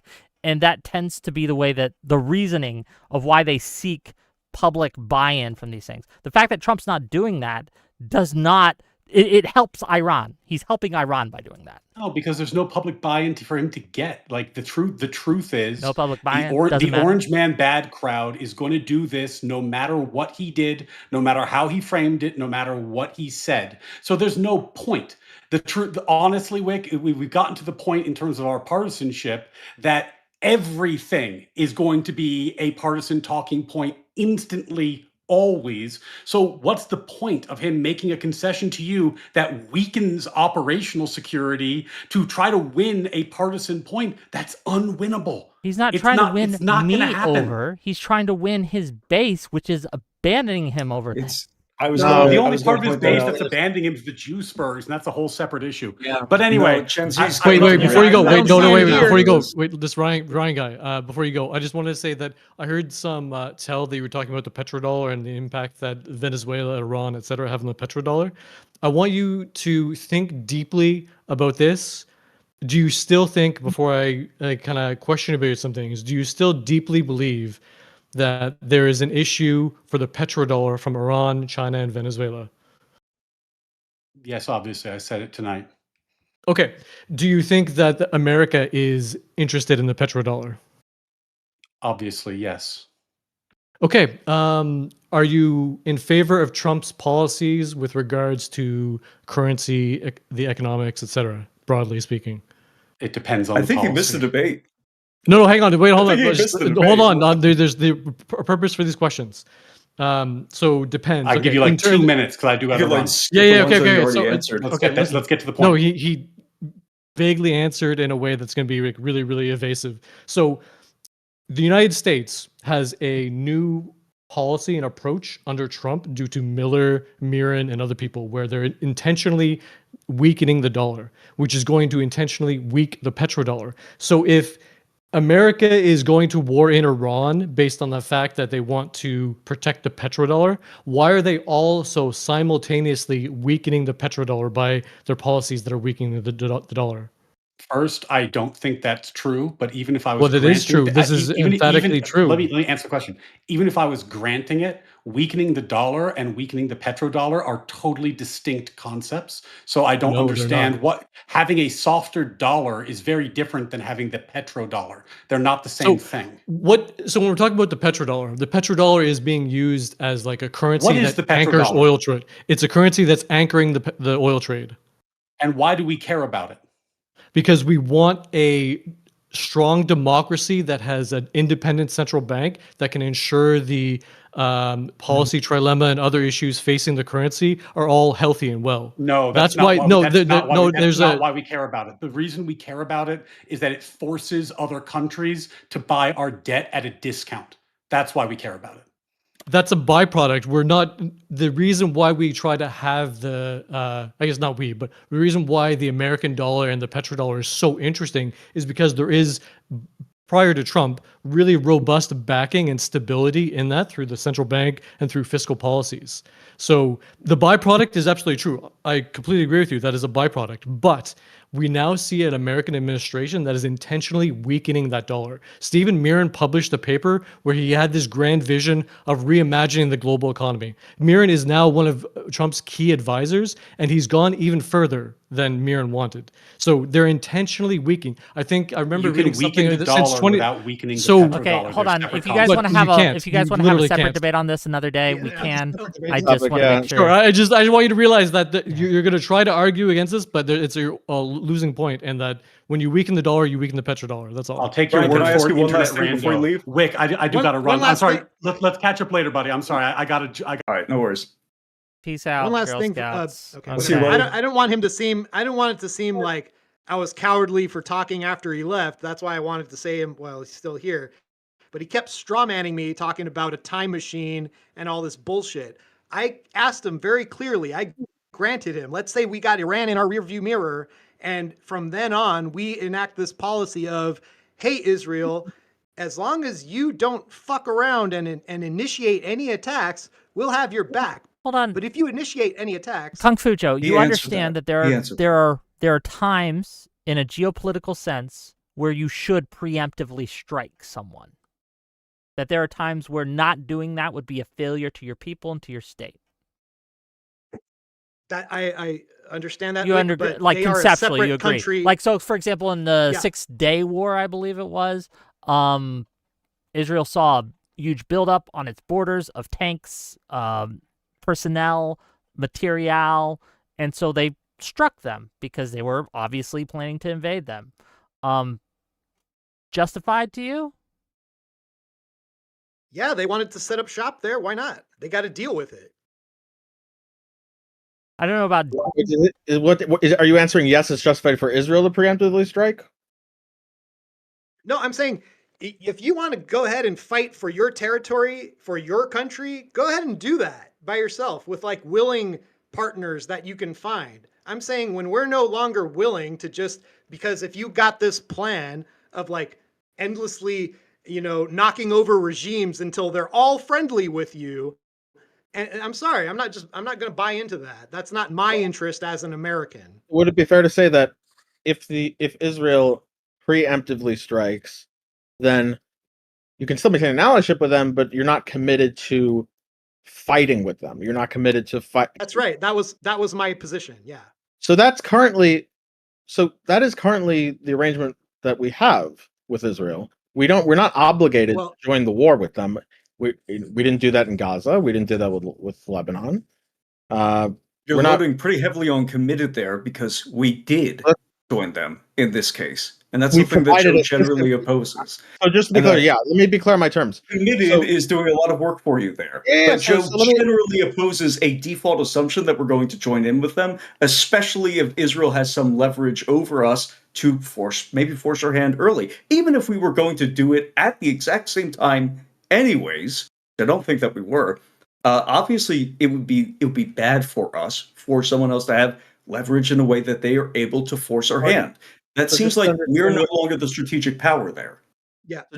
Correct. I'm an American. I got the biggest dick in the room. Hold on. Let Avi respond. Let him respond. Yes. No, I'm just trying to understand what's being said because it's all I've said because I was very clear on what I was asking. I was asking, is it the position that the U.S. is not committed to join? And I should have clarified by join, I mean at the level of kinetic strikes or greater, like joining in the war, not merely things like arrangements of, memorandums of understanding for technology agreement from Israel to the United States and aid from the U.S. to Israel or things like that. If you want to extend it to include that as well, okay, fine. That you could have that position. That's that. Nobody had it. Hold on, my response didn't include any of those. No, I'm not talking about you. Said what I said. I wasn't talking about. I was talking about you. Clarifying for the audience. I was clarifying what I should have clarified because if the answer is yes, if the answer is you'd be okay as long as it's a mutual understanding that if Israel preemptively strikes any other belligerent, that the United States is not expected. We don't say committed. We could say even is not expected to join in at the level of kinetic strikes or greater. I would say great. I think that's the current understanding. Now we may do it anyway. That's not the current understanding. That's obviously not the current understanding. Wait, so you're saying the current understanding is supposedly, according to Marco Rubio, on the day that he said this and retreated from it a day later, we went in. Israel said, "We're going to go in with or without you." We knew, and Israel knew, that we would face retaliatory strikes, and therefore, look, Marco Rubio said it. You can contest whether he's lying then or later, but on the basis that he said it, if it was correct, then yes, our hands were kind of tied in that regard. Okay, I want to address what Marco Rubio said because that is a miss. That I do take that to be a bit of a mischaracterization of what Marco Rubio said, and B, even when Marco Rubio said what Israel said, that was shorthand for something else that they actually said. But before I even get to that, I'm just saying. No, it's true. You don't have to take my word for this. But before we even get to that, I take Marco Rubio's word for it. But no, I don't want to take my word for it. Before we even get to that, I'm just talking about broadly. I'm not, if you want to say you're limiting it to the scope to this specific action and saying, okay, well, in this specific time, there was an understanding that we would have to strike as well. Okay, that's fine. I'm just saying that broadly, there was no understanding that we would join in with kinetic strikes with Lebanon war or either of the Lebanon wars with Operation Cast Lead, Operation Protective Edge, the current Hamas war with Hamas. There was no understanding that the U.S. would join in on kinetic strikes for any of those things. Now, if you want to say there was an understanding that we would for this time, what was actually said was not that Israel will go in with or without you. What was actually said, that's snipping off a very important piece. It's misleading. What was actually said was Israel will go in with or without the United States if Iran crosses their threshold of ballistic weapons. And that threshold is taken to be the pre 12-day war ballistic missile capability.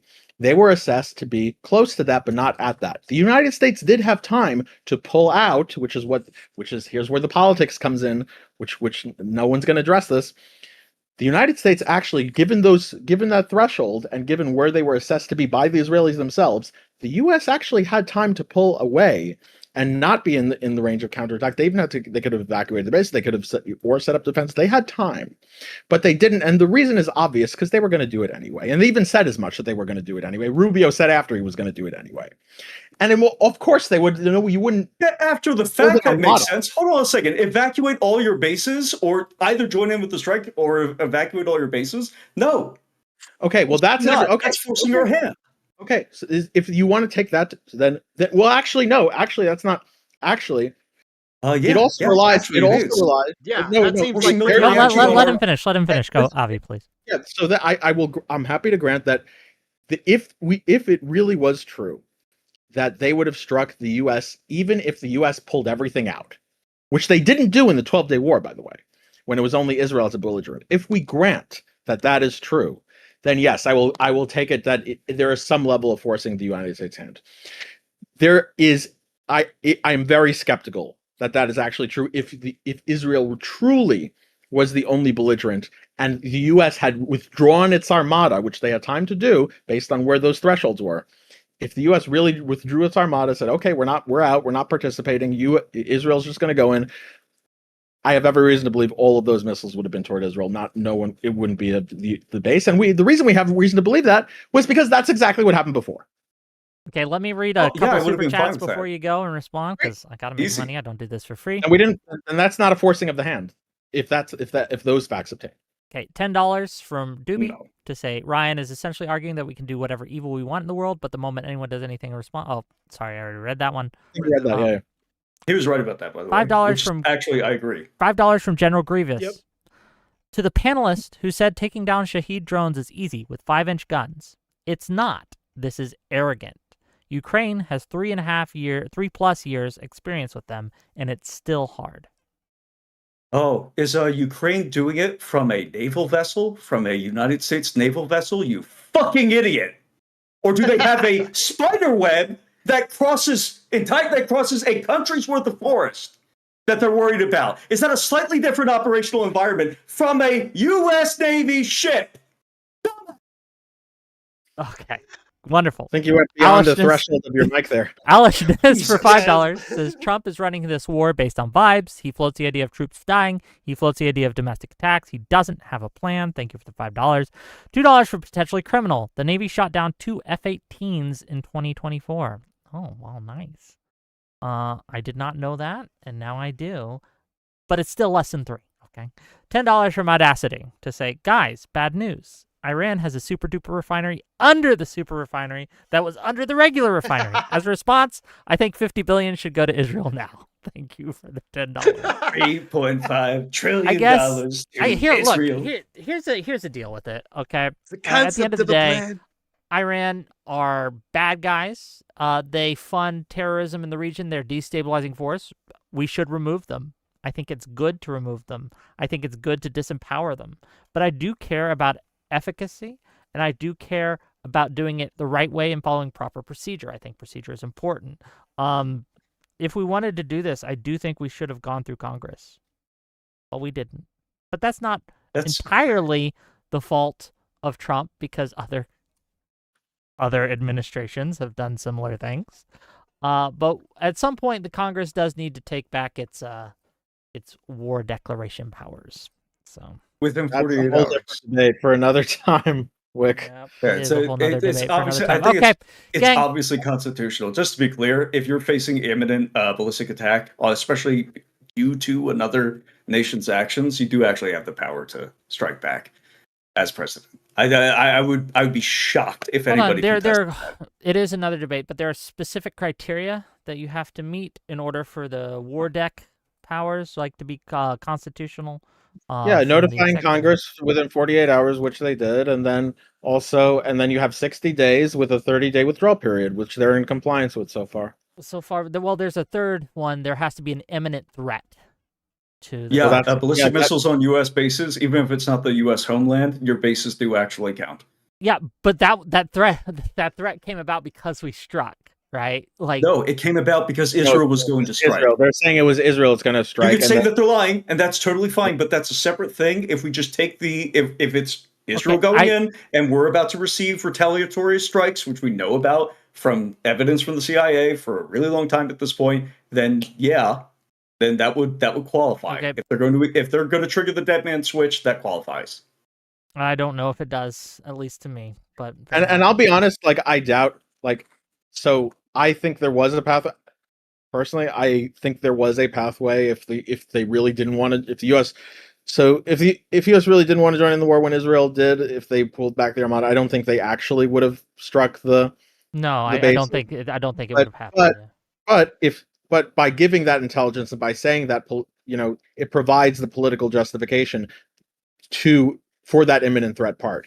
So if that really is their intelligence, then yeah, they actually are within their purview, and they don't fully without Congress. Sure, but I have reason to doubt the honesty of this administration, given the amount of times. That's a different story. Like I said, like you said, you could say he was lying. You could say. Well, you could say that. But I don't just say that in the vacuum. maybe they were. Maybe they were. Maybe they were. But look at all of DHS's lies, and we can lay them out end to end and probably circle the earth. Right? Yeah, sure. But that has to be litigated after that. It doesn't go.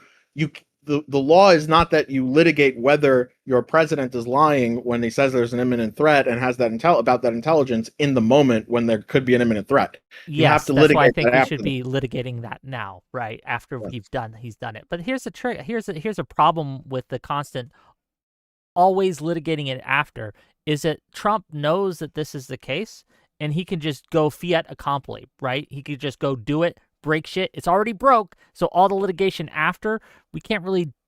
It's already done, right? It's already cat's out of the bag. We can't really put it back in. Genie's out of the bottle, and so that really does make it hard to rein him in and hold him responsible. There's for a lot frustrations to that. Well, the threat of it's not as frustrating as actually country is is something that you could exercise. Yeah. You would just have to not be afraid of setting up that consistent standard for your own side, because it would be applied to yours. And so far, nobody wants to pull the trigger on that, except maybe me.